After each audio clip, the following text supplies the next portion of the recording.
거룩하신 아버지 하나님,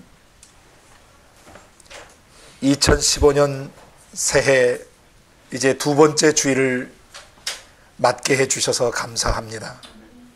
아버지, 2015년 1년 동안 저희가 어떻게 살아야 될지 말씀의 기반을 놓아주시고, 또 우리의 일생 동안, 지상에 있는 날 동안 우리의 마음속에 기반이 되어야 될 그런 말씀을 이 시간 가르쳐 주시길 원합니다. 우리 자신을 살리고 또 다른 영혼들을 살리고 나라들과 민족들 전체를 치유할 수 있는 말씀, 회복시킬 수 있는 말씀, 각 사람을 창조의 원형으로 회복시킬 수 있는 그런 능력의 말씀을 우리에게 새겨주시기 원합니다. 오늘도 말씀을 들을 때 전하는 자 듣는 자 모두의 가슴 속에 치유가 일어나게 하시고 회복이 일어나게 하여 주시고, 하나님의 가슴을 느끼게 도와주시고 하나님의 마음의 뜻을 온전히 깨달을 수 있도록 도와주시고, 그 뜻을 준행할 수 있는 삶이 되도록 기름 부어 주시옵소서. 아멘. 아버지, 오늘도 말씀을 들을 때 치유가 일어나게 해 주옵소서. 회복이 일어나게 해 주옵소서. 사람들의 우환이 떠나게 하시고 근심과 염려와 걱정이 뿌리 뽑히게 하시고, 탄에서부터 현재까지 살아오면서 우리 자신을 올가매고 짓눌렸던 모든 결박들과 모든 억압들이 풀려나게 하옵소서. 그렇게 하실 주님을 기대하고 찬양합니다. 특별히 온 세상 나라와 민족 속에 흩어져서 복음을 전하시는 모든 선교사님들과, 특별히 목회의 제1전선에 서서 영적 전쟁을 지휘해 가야 되는 모든 목사님들과 모든 영적 지도자들과 모든 선교단체 간사들과 모든 선교팀의 리더들 위에 특별한 기름을 부으셔서 올 한 해 동안 속한 그리스도의 몸을 사도와 선자 터 위에 세워갈 수 있도록 축복해 주시고, 그들이 또 다른 사람을 그렇게 제자화할 수 있도록 기름 부어 주시옵소서. 오늘 귀한 분들이 또 세 분이 왔습니다. 이분들의 생애를 주님이 성령으로 감화감동시켜 주셔서 땅에 있는 날 동안 아버지 하나님을 가장 온전히 깨닫고 가슴으로 아버지를 깊이 만나고 아버지를 닮아가고 그 안에서 생명의 성령의 능력이 항상 흐르는 일생 되도록 기름 부어 주시옵소서. 감사하고 예수님 이름으로 기도드리옵나이다. 아멘. 우리는 2015년 1월 1일부터 올 1년 동안 우리가 살아야 될 삶의 기반을 아버지 하나님께 배우고 있습니다. 1월 한 달 내내 2015년 전체를 어떻게 살아갈 것인가를 생각하고 성령 안에서 말씀의 기반을 놓기 원합니다. 우리 자신이 올 한 해 견고히 세워질 뿐 아니라 우리를 만나는 모든 분들의 마음속에도 동일한 영적 기반을 놔줄 수 있기를 원합니다. 그리고 우리뿐만 아니라 이 세대 전체가 주님이 우리에게 말씀해 주신 그 기반 위에 서기를 원합니다.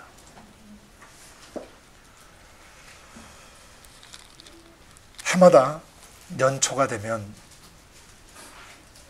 첫날 1월 1일, 그리고 첫 주, 그리고 첫 달 1월 달은 온전히 주님 앞에 드려야 할 것입니다. 그래서 1년을 열어주신 하나님께서 1년 동안 우리의 삶에 행하시고자 하는 부분을 잘 들어야 합니다. 그리고 이것은 단순히 1년만 사는 게 아니라 평생을 살게 하는 기반이기 때문에 한 해 한 해 쌓여서 나이가 먹어가고 연륜이 깊어져 가는 것처럼 영적인 것도 한 해 한 해 지나면서 깊어져 가고 넓어져 가야 합니다.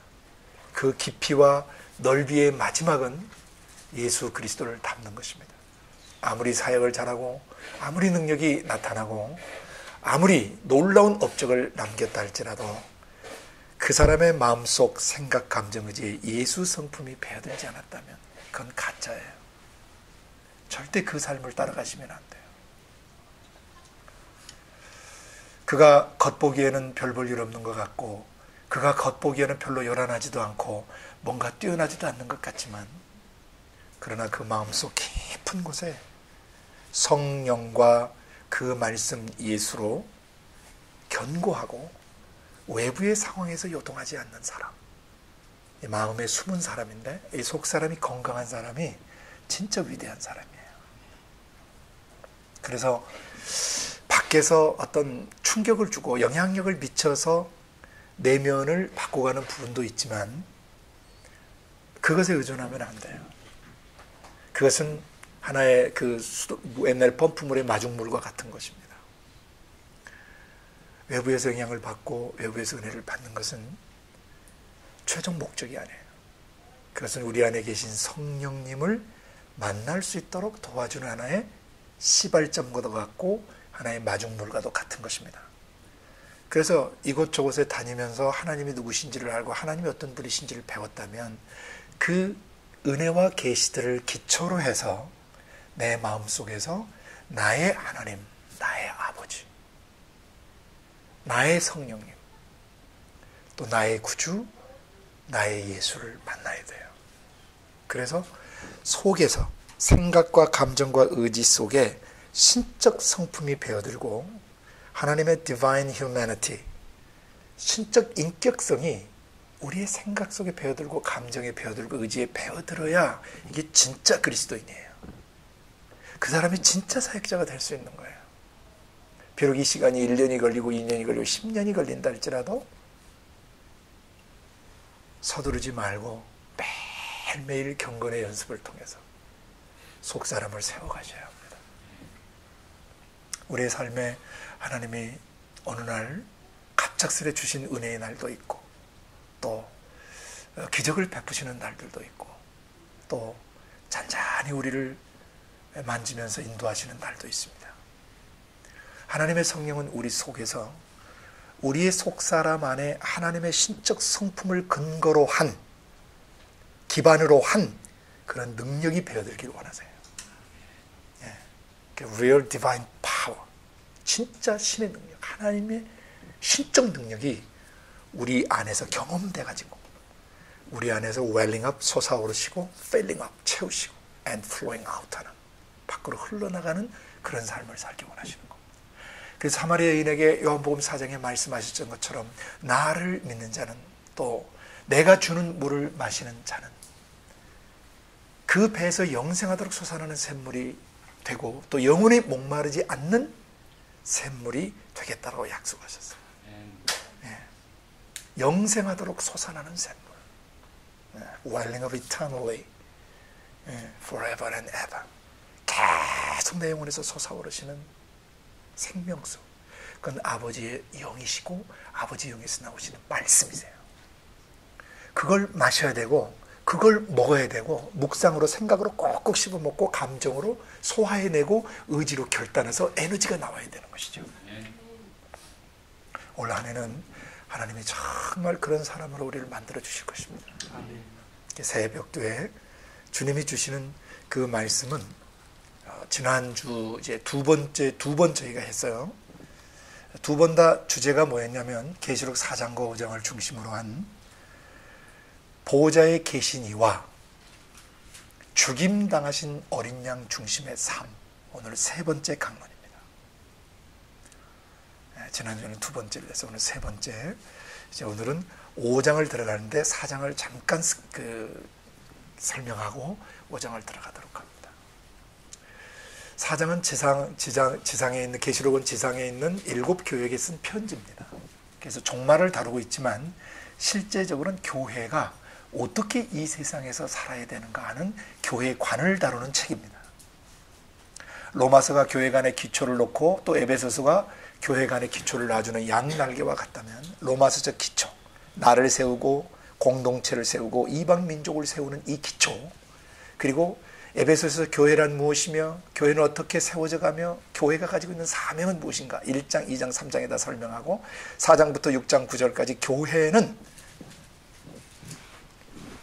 사명 수행을 위해서 이방 민족들에게 복음 전하는 이 사명 수행을 위해서 어떻게 무장되고 준비되어야 되는가 4장부터 6장 9절까지 하고 6장 10절부터 마지막 절까지는 그 교회가 이 사명을 수행하러 세상 속에 나갈 때는 거기에 바로 파워 인카운터가 있다고, 어떤 하나님의 능력과 악한 세력들과의 충돌이 있고 만남이 있다라고 가르쳐 주신 거죠. 그래서 정말로 형제들아 내가 모든 하나님의 자비하심으로 너희를 권하노니 너희는 하나님의 그 전신갑주를 입으라라고 하죠. 주 안에서와 그분의 힘의 능력으로 강건해지고 그분의 힘의 능력, 너의 어떤 재력이나 학벌이나 너의 세상적 어떤 권력이나 세상적 어떤 유명세나 그런 걸 가지고 힘을 내는 것이 아니고 주 안에서와 그분의 힘의 능력으로 너희가 강해지고 하나님의 전신갑주를 입기 원한다.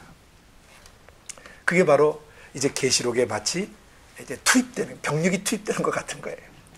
로마서적 기초에서 나를 세우고 공동체를 세우고 이방민족을 세우는 기초를 다지고 나서 에베소 전체에서 교회란 무엇인가를 정확히 깨닫고 나면 계시록에 들어가서 핍박이 있고 박해가 있고 죽음이 있고 위협이 있고 시련과 역경이 있는 세상 이 각축전장의 침투에 들어가서 교회는 어떻게 살아야 되는가, 이걸 가르치는 거예요. 그러니까 역삼각 구도로 이해하시면 좋아요. 저기에서 이제 앞으로 이렇게 나가는 이 삼각구도를 이렇게 본다면 이쪽에 삼각형의 양 꼭지점이 있죠. 제 오른쪽과 왼쪽에 양 꼭지점이 있어요.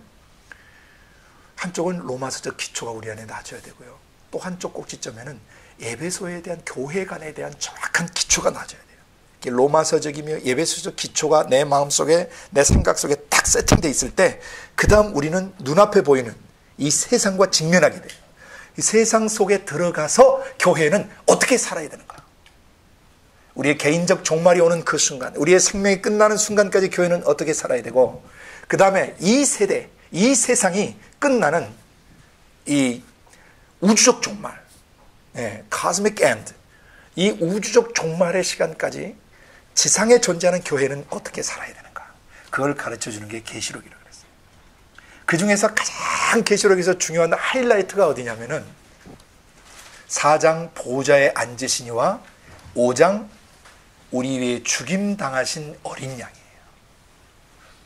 보좌에 계시니와 죽임당하신 어린 양이 우리의 마음속에 좌정하셔야 돼요.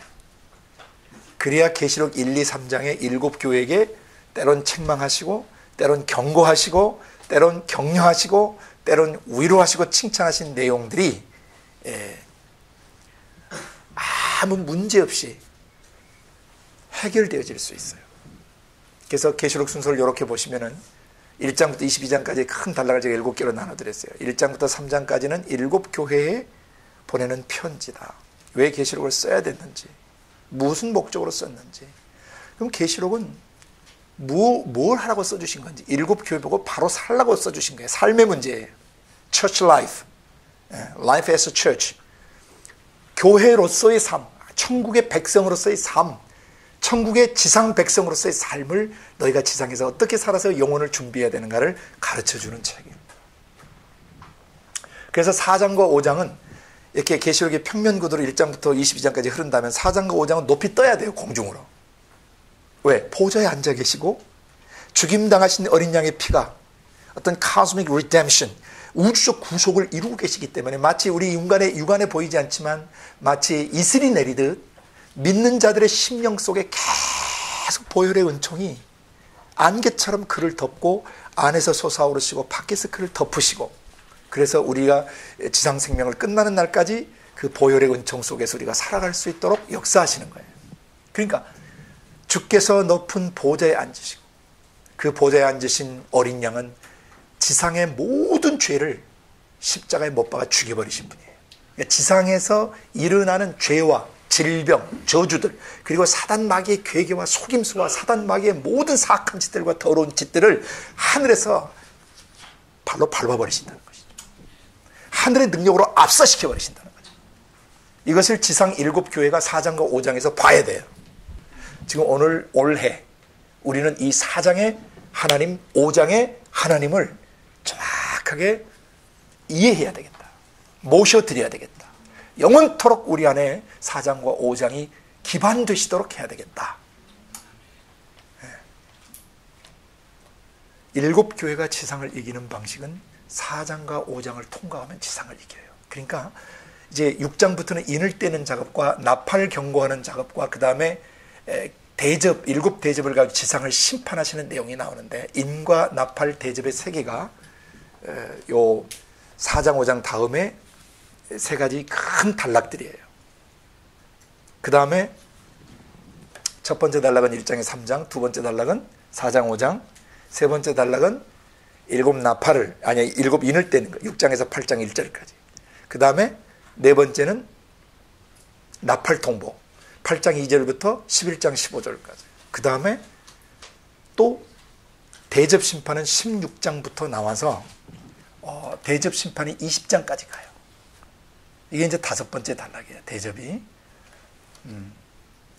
세 번째는 인, 네 번째는 나팔, 다섯 번째는 일곱 대접. 형을 쏟아 붓는다는 의미예요. 형을 집행한다는 의미입니다. 인은 우리의 기록된 죄들을 파괴해서 없애버리는, 인을 떼는 것은 우리의 기록된 죄들을 파괴해버리는 걸 얘기해요. 나팔은 이 파기돼버린 죄를 십자가에서 파기시켜버린 것을 믿지 않는 세상이 어떻게 심판받는가를 경고하는 거예요. 나팔 통보예요. 그 나팔 통보를 받고도 회개하지 않으면 결국 대접 심판을 받고 형집행을 받고 망한다는 얘기예요. 그러니까 계시록은 굉장히 단순한 스토리예요. 이 틀을 바로 이해하시면 아주 단순한 스토리예요. 그리고 마지막 여섯 번째 단락에서 어떻게 한다고 그랬습니까? 새하늘과 새 땅이 열리고 성도들은 예루살렘 성전으로 완전히 완성되고 회복되어져서 인류 역사가 끝난다 그랬죠. 그리고 마지막 일곱 번째 결론은 계시록 22장 이제 6절부터 끝절까지 내가 속히 오리라. 올 때까지 이 책에 기록된 말씀을 더하거나 빼는 죄를 지어서는 안 된다. 경고하시면서 이제 결론을 맺으셨어요. 그러니까 그 중에서 우리가 계시록의 가장 중요한 기초인 4장과 5장의 하나님을 지금 배워가고 있는 것입니다. 그래서 4장을 통해서는 7가지 내용을 계시해 주셨어요. 하늘의 열린 문을 보여주셔서 하나님의 마음속, 하늘에 계신 분의 마음속에 또 하늘의 나라 안에 어떤 일들이 진행되고 있는가를 지상 7교회가 보라고 요한 사도에게 먼저 보여주시고 기록해 하신 것입니다. 지상교회는 계시록 4장에서의 예배 광경, 천상의 예배, 하늘의 예배, 영의 세계에서 드려지는 예배를 굉장히 깊이 배워야 돼요. 그래서 모든 워십 이 강의를 할 때는 구약의 성막과 그다음에 요한복음 4장의 예수님의 신령과 진정으로의 예배와 그다음에 이 계시록의 이 예배 기초 틀을 반드시 배워야 돼요. 워십 리더뿐만 아니라 찬양 사역하는 사람들, 그다음에 악기를 다루는 사람들, 이 보컬리스트들 모두 다 계시록 4장 5장에 나오는 이 예배의 기초를 정확히 배워야 돼요. 7가지 내용으로 요약됐다고 그랬습니다. 근데 대전제 조건이 있다고 그랬습니다. 반드시 성령 안에 있어야 한다. We must be in the Spirit. 성령 안에만 있어야 돼요. 성령 안에 있어야 이 계시록 4장의 7 내용이 내 생각, 감정, 의지 속에 깨달아지고 내 안에 배어들고 스며들어서 자리 잡으시고 끝없이 계시록 4장을 기반으로 해서 바른 예배를 드리고 아버지 하나님을 가슴과 가슴으로 만나게 해주기 때문입니다. 7 내용 한번 정돈해 볼까요? 첫째는 보좌의 계시니와 그분의 모양, 모습. 색깔로는 벽옥과 홍보석과 녹보석과 마지막 무지개색. 예. 하늘과 땅과 바다에 있는 모든 이런 색상들이 우리 눈에 왜 그렇게 보이냐면 하나님이 거기 좌정에 계시기 때문에. 예. 보좌에 앉으신 분의 그 색상이에요, 그게. 예. 그 색이 다가 아니고 그 색과 같다. 예. like. 그 색과 같다.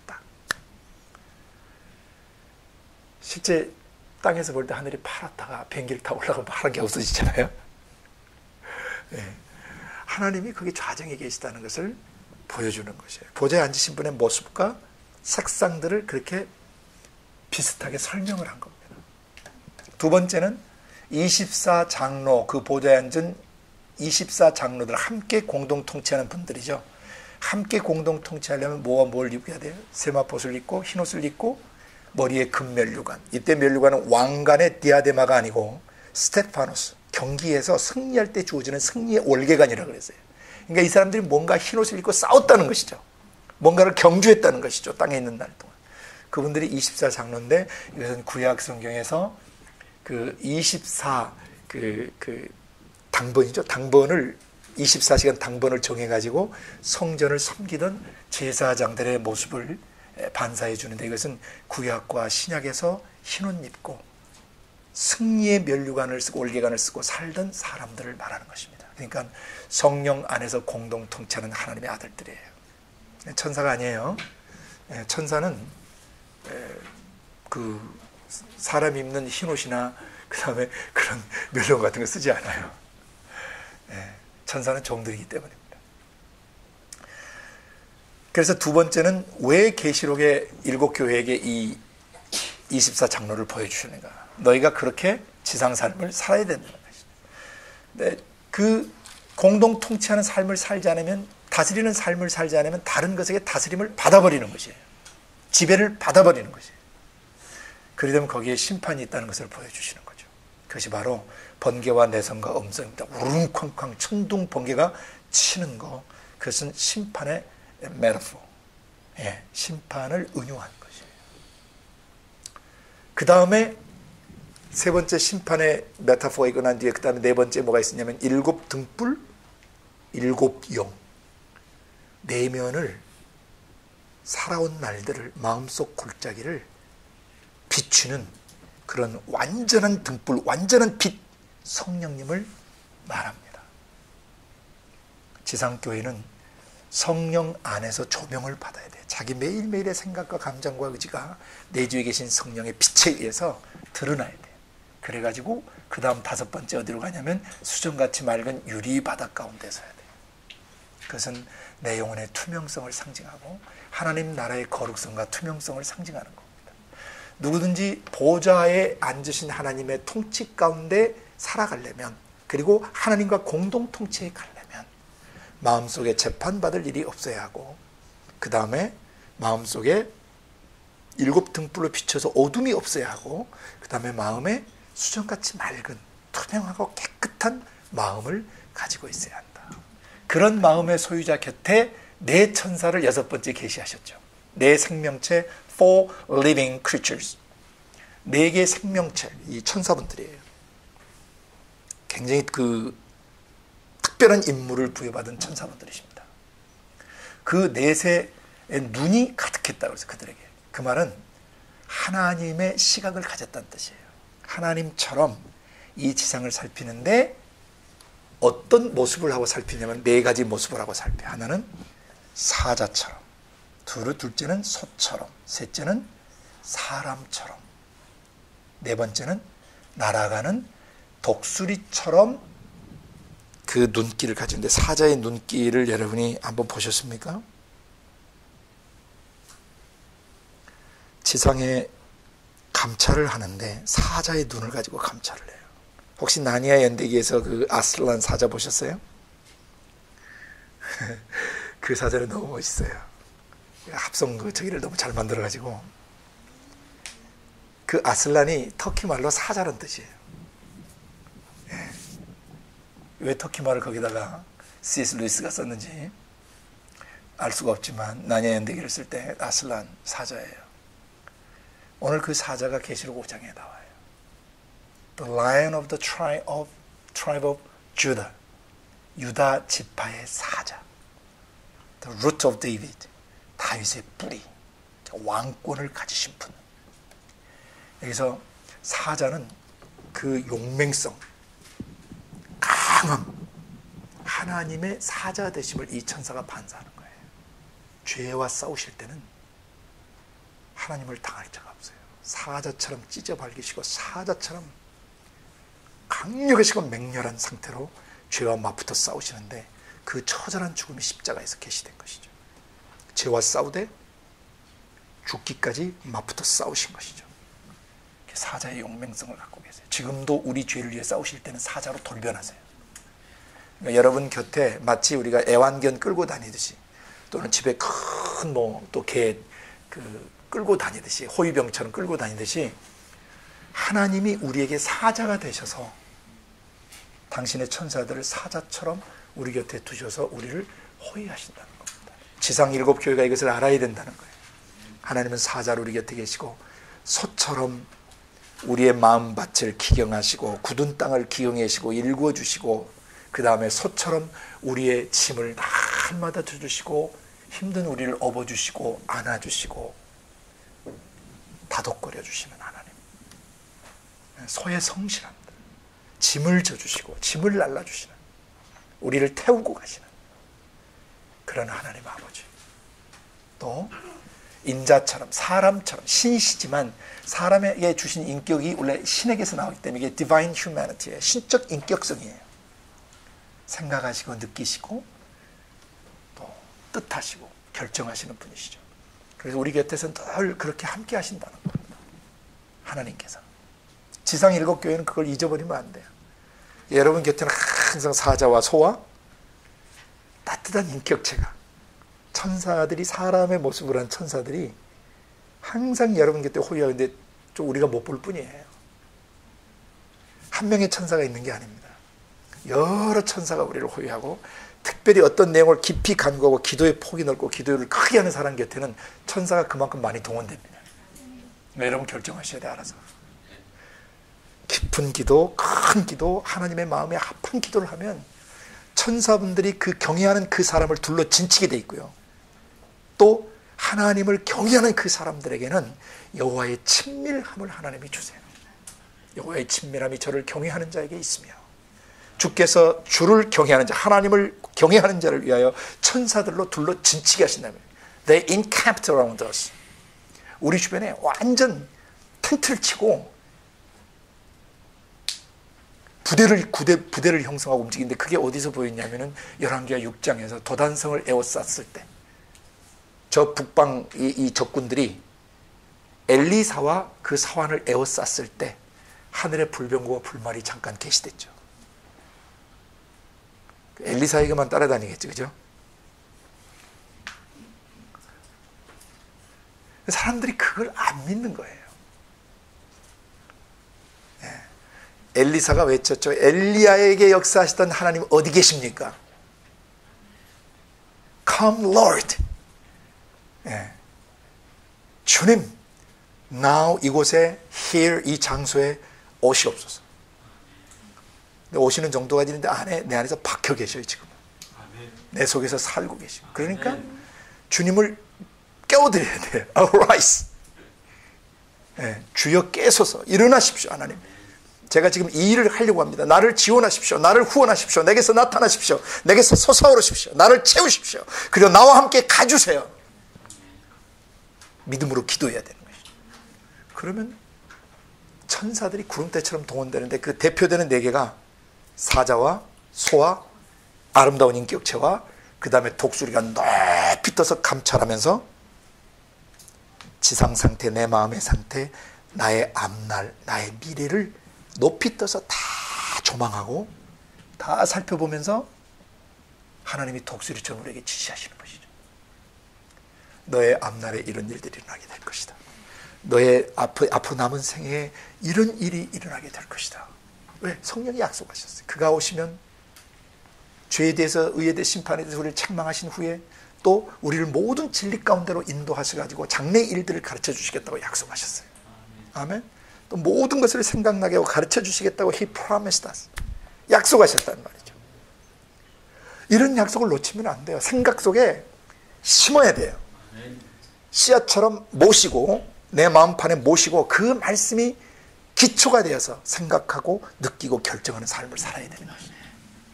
이것이 말씀의 로드십, 아버지 영에서 나오신 그 말씀의 주인 되심을 인정하는 삶이에요. 계시록을 백날 읽어서 뭐 하겠어요? 백날 계시록의 종말을 연구해서 뭐 하겠어요? 오늘 지상교회인 우리들의 삶의 현장에 보좌 삼아, 우리를 보좌 삼아 좌정해 계시고 우리와 함께 공동 통치할 수 있도록 도와주고 계시며, 우리의 영혼이 마지막 심판대 앞에 서기 전에 매일매일 하나님의 심판대 앞에 설 수 있도록 도우시되, 날마다 우리 안에서 7 등불 성령께서 비추셔서 우리 안에 어둠을 가르쳐 주시고 죄를 회개케 하시고 적의 침입을 알리시고 경고 나팔을 불어주시고 경계하게 하시고 양심의 가책을 느끼게 하시고 대적할 수 있도록 우리 안에 빛을 비추시고, 우리의 마음이 날 맑고 투명한 유리거울과 같은 수정과 같은 사람 되도록 매일 우리를 정결케 하시고 계시단 말이죠. 예, 그게 sanctifying work of the Spirit, 성령의 거룩해 하시는 사역이에요. 그리고 여섯 번째, 그 거룩한 삶을 살아가는 하나님과 함께 공동 통치하는 사람들 곁에는 하늘의 군대가 에워싸 있다는 것이죠. 시편 103편 한번 잠깐 읽어보고 가시죠. 103편 맨 마지막 부분을 한번 펴보시길 바랍니다. 자주 펴서 읽으시고 외우세요.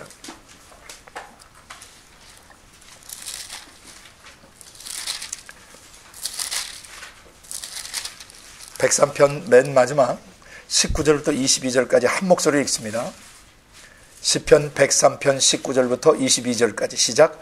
여호와께서 그 보좌를 하늘에 세우시고 그 정권으로 만유를 통치하시도다. 능력이 있어 여호와의 말씀을 이루며 그 말씀의 소리를 듣는 너희 천사여 여호와를 송축하라. 여호와를 봉사하여 그 뜻을 행하는 너의 모든 천군이여 여호와를 송축하라. 여호와의 지으심을 받고 그 다스리시는 모든 곳에 있는 너희여 여호와를 송축하라. 내 영혼아 여호와를 송축하라. 계시록 4장에서 보여준 여섯 번째 계시, 내 생물의 계시를 통해서 천사들이 어떤 일을 하고 계시는지를 지상교회는 기억해야 합니다. 인식해야 합니다. 아멘.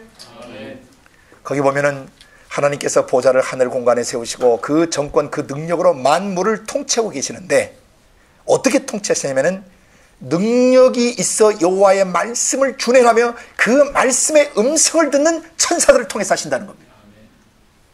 그래서 마태복음 18장 여러분이 10절 이하에 보시면은 이 어린 소자들 업신여기지 말라. 왜냐하면 저희 천사들이 날마다 하늘에 계신 하나님 아버지의 얼굴을, 저희 하나님의 얼굴을 뵙고 있다고 그랬어요. 천사들이 왜 하나님 얼굴을 보고 있어야 되냐면 이 작은 도련님과 이 작은 아가씨를 어떻게 돌보고 지켜야 되는지 지시를 받아야 되기 때문에 천사들이 항상 주목하고 있는 거예요. 주인을, 하늘 왕 하나님을 주목하고 있는 것입니다.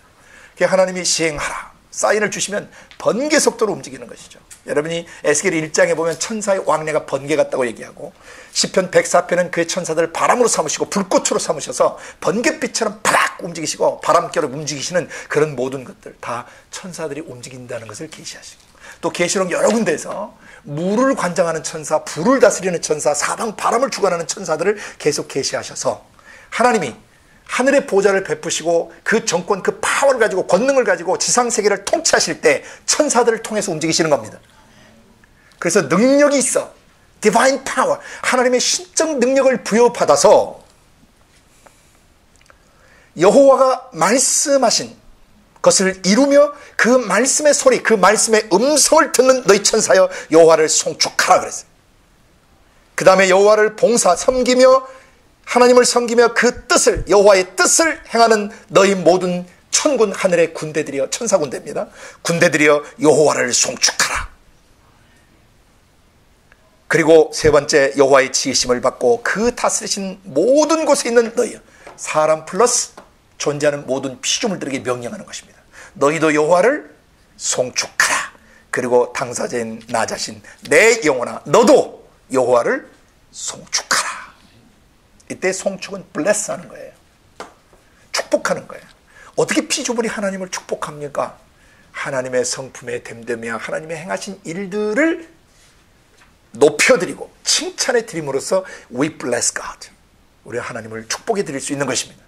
하나님 이런 하나님이십니다. 하나님 이렇게 거룩하십니다. 하나님 이렇게 용맹스러우신 분이십니다. 하나님에겐 두려움이 없습니다. 하나님은 사랑이십니다. 이런 고백을 할 때 He is blessed.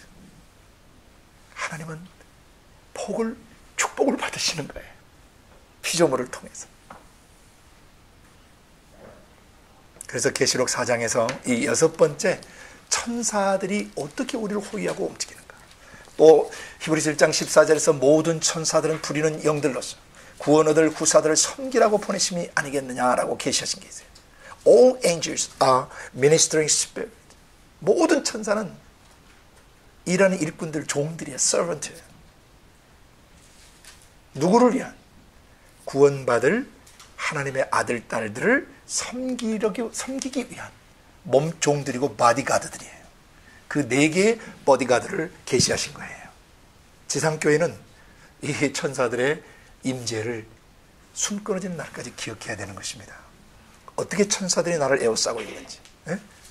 사자 한 마리 데리고 다니면 여러분 건드릴 사람이 있겠어요? 없겠어요? 거기다가 날카로운 독수리가 위에서 사람 죽일 수 있습니다. 독수리가 한순간에 눈 후벼서 파버립니다. 독수리가 하늘에 나니까 적게 보이죠? 웬만한 중개 정도 큽니다. 독수리 덩치가 엄청나게 큽니다. 독수리. 네. 그리고 소처럼 열심히 성실하게 일하시고 짐을 져주시고 굳은 마음을 막 기경해 주시고 그 다음에 옆에 아름다운 인격체로서 사람처럼 때로는 지친 우리 어깨에 손을 얹어주시고 흐르는 눈물을 그 손길로 눈물을 닦아주시고 두려워 떠는 가슴에 손을 얹어 두려워하지 말라 하시고 지친 팔과 다리에 활력을 주어서 일어서게 하시는 이 역사가 우리 숨 끊어질 때까지 계속되고 있다는 것을 기억해야 된다는 것입니다. 내 백성이 나를 아는 지식이 없어 멸망한다 그러셨어요. 호세아서 6장에서. 하나님을 알아야 돼요. 어떻게 아버지가 나와 함께 하시는 거예요. 지상교회에 이렇게 천사들을 통해서 호위하시고 인도하시고 지키시고 도와주고 계시는 것입니다. 이 당시 계시록이 기록될 당시는 로마에 끔찍한 그 박해가 있던 시대예요. 처절히 사람을 죽이고 비참하고 처참하게 사람을 죽이던 시대입니다. 그때 지상교회에게 주어지는 이 네 천사 계시는 엄청난 힘과 능력을 주는 것이에요. 계시록에 기록된 이 내용을 가지고도 자기 영혼이 힘있게 못 사니 이게 수천만 원짜리 수표가고 점심 굶는 쪼다하고 똑같다는 거죠. 이게 수표에 비하겠어요, 이 성경책이. 이것도 모자라서 이것도 안 보면서 다른 책을 막 열심히 읽고 있어요. 이건 진짜 공부 못하는 사람이에요. 공부 잘하는 사람은 항상 교과서에 먼저 충실해서 교과서의 원리를 마스터한 다음에 참고서 보는 거예요. 그리고 이 천사들이 고백했던 내용을 귀담아 들어야 된다고 그랬습니다. 거룩하시다, 거룩하시다, 거룩하시다. 주 하나님 곧 전능하신 분이시여. 전에도 계셨고 이제도 계시고 장차 오실 자라. 과거의 역사도 주관하고 계셨고 현재의 역사도 주관하시고 앞으로의 역사도 주관하시는 전능하신 하나님, 그분은 거룩하시다, 거룩하시다, 거룩하시다. 아버지 하나님이 거룩하시니까 그분의 영, 그분의 숨결도 거룩하시고 그분의 영에서 나온 말씀도 거룩하신 거예요. 그것을 3번 외쳤던 것입니다. 아버지 하나님도 거룩하시고 아버지의 숨결, 그 성령도 거룩하시고 그 거룩한 숨결을 내시면서 하시는 말씀도 거룩하시다. 거룩하다는 것은 구별됐다는 뜻이라고 그랬습니다. 엄숙한 분위기가 아닙니다. 거룩은 구별되어 있다는 뜻이에요. 하나님과 하나님 아닌 것 사이가 구별되어 있는 거예요. 완전한 것과 불완전한 것이 구별되어 있고 깨끗한 것과 더러운 것이 구별되어 있고 지혜로운 것과 미련한 것이 구별되어 있어요. 거룩이 깨졌다는 얘기는 더럽혀지고 미련하고 둔하고 악하고 이게 다 거룩이 깨진 상태예요. 거룩이 회복됐다 그러면 하나님의 어떠하심처럼 회복되어 있는 것을 거룩하다 그래요. 아멘. 하나님처럼 구별되어 있는 상태가 거룩이에요. 내가 거룩하니 내가 더러운 것이나 악한 것이나 간사하고 교활한 것들, 순수치 못한 것과 구별되어 있는 것처럼, 거룩한 것처럼 너희도 그런 거룩한 사람이 되어야 한다. 그걸 천사가 우리 귀에다가 뇌성병력처럼 때로는 잔잔한 음성으로, 때로는 소리 없는 소리, soundless sound로 He speaks to us. 천사가 얘기하는 거예요.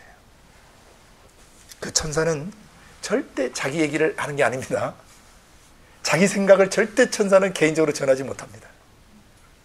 천사는 딱 들은 것만 전합니다. 만약에 천사가 알아서 하나님이 지시하시도 않는데 천사가 알아서 행동하면 타락하게 돼버려요. 천사는 들은 것만 준행합니다.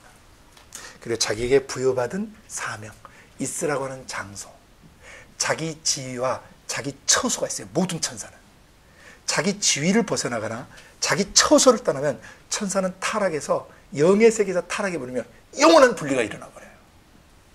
물질계 내에서 타락하면 한 번 용서받을 수 있는 기회가 있어요. 근데 영의 영역에서는 한 번 결정하면 영원해 버려요. 영원치 못한 세계, 이 물질계 안에서는 기회가 주어져요. 천사가 타락했을 때 용서받지 못하고 그 상태로 영원히 단절되어 버리는 것입니다. 그럼 매일 천사들은 그런 악한 천사를 보겠어요, 안 보겠어요? 그 흉악하게 변하고 그 사악하게 변하고 그 더럽게 변한 그 천사들, 타락한 천사들을 보면서 거룩한 천사들이 타락하겠어요, 안 하겠어요? 절대 안 하죠. 매일 학습도감이 눈앞에 보이는데 또라이가 아닌 이상 어떻게 저런 상태로 되려고 결정하겠어요? 경각심을 갖죠. 절대 저런 천사가 되면 안 된다는 것을 거룩한 천사들은 항상 보면서 경각심을 갖고 있죠. 한때 미카엘이 마귀를 와서 후려친 적이 있죠. 모세의 시체를 놓고 마귀와 다툴 때 미카엘이 딱 와서, 하늘의 군사령관이에요. 커맨드 인 치프, 최고 군사령관, 천사들 최고 군사령관이에요. 우리나라로 가면은 대한민국 육군 참모 총장하고 똑같은 거예요. 그 미카엘이 와서 마귀를 내 이놈하고 다룬 게 아니라 주께서 너를 꾸짖으시기를 원한다. 여기에서 그 천사장의 겸손을 배우셔야 돼요. 자기에게 저놈을 체포 구금하고 다룰 수 있는 능력이 주어졌지만 자기가 잘난 척하는 게 아니고 주께서 너를 꾸짖으시기를 원한다. 그럼 내가 바로 손을 대겠다는 뜻이죠. 하나님 허락하셨죠.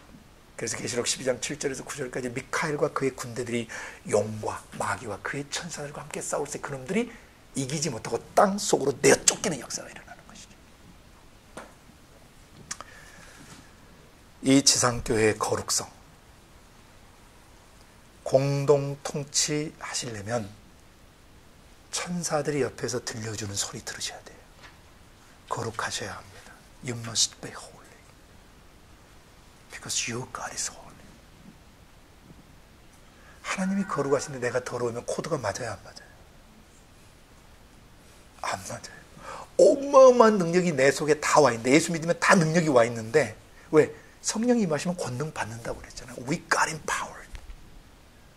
능력 받았다고요. 능력이 우리 안에 들어와 계시단 말입니다. 그러니까 220볼트가 집에 들어와 있는 것처럼 우리 속에 천국의 수억만 볼트가 우리 안에 들어와 있는데 여기서 전기가 안 나가요. 왜? 딱 한 가지 이유 때문에. 거룩이 깨지면 이게 안 맞아요, 코드가. 그 센서로 작동되는 기계들이나 문들이 있죠. 그죠? 지문 인식으로 문 열리는 문들 있잖아요. 그 지문이 안 맞으면 아무리 와서 작업해도 열리지 않는 것과 똑같습니다. 예수 그리스도의 피로 씻겨져야 되고요. 예수 이름으로 행하셔야 되고요. 성령께서 가르쳐 주시는 말씀이어야 하나님의 마음이 열리고 영의 세계가 열리는 거예요. 그러니까 영의 세계가 나를 통해서 흘러가셔야 나를 만나는 사람도 살고, 나를 만나는 교회들이 살고, 나를 만나는 나라와 민족이 살게 되는데, 내 영혼의 거룩이 깨져버리면, 내 인간의 영이 아무리 경건의 연습을 하고 했어도 거룩이 깨지면 세상 사람들 말로 말짱 도롱물려버립니다. 거룩이 깨져버리면 올스톱 돼버려요. 아무것도 못해요, 여러분. 그리스도인의 삶도 살 수 없고, 사역자로서의 삶도 살 수 없고, 선교사로서의 삶도 살 수 없고, 목회자로서 성령과 자기의 심령이, 아버지의 심령과 자기의 심령이 교류되어지는, 순환되어지는 그런 삶을 못 살아요. 그러니까 하나님의 것이 흘러나가지 않고 인간의 머리 굴려 만든 설교와 인간이 편집한 설교만 판을 치고 있는 거죠. 그 백날 먹어도 안 바뀌어요. 머리통에 지식은 계속 전달받지만 그 속에 예수 생명과 예수 성품이 배어들 수가 없다는 것입니다.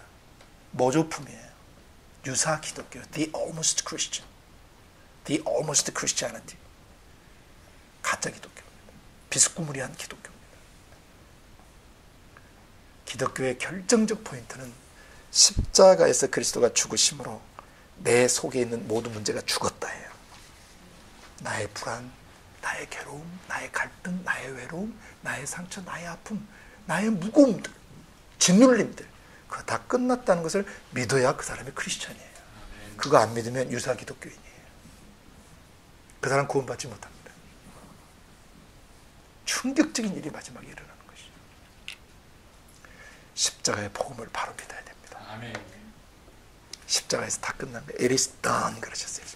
It is finished. 예수님이 십자가에 선언했어요. 뭐가 끝났어요? 뭐가 다 이루어졌어요?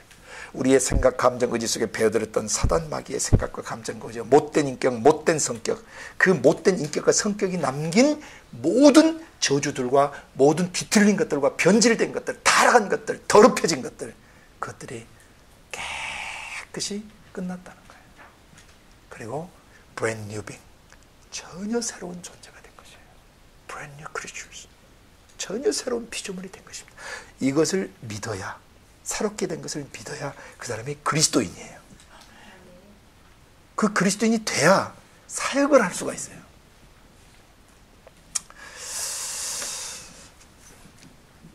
지금 이 부분을 하나님이 계속 다시 설명하게 하신 이유는 일상에 살면서 사람들이 교회로서 천국의 지상 정부로서 하나님의 지상 나라로서 하나님 지상 통치 본부로서 자기 자신이 어떻게 살아야 하는지를 신경을 안 쓰고 살아야 그리스도인데, 올해부터는 이 삶을 고쳐야 된다는 거예요.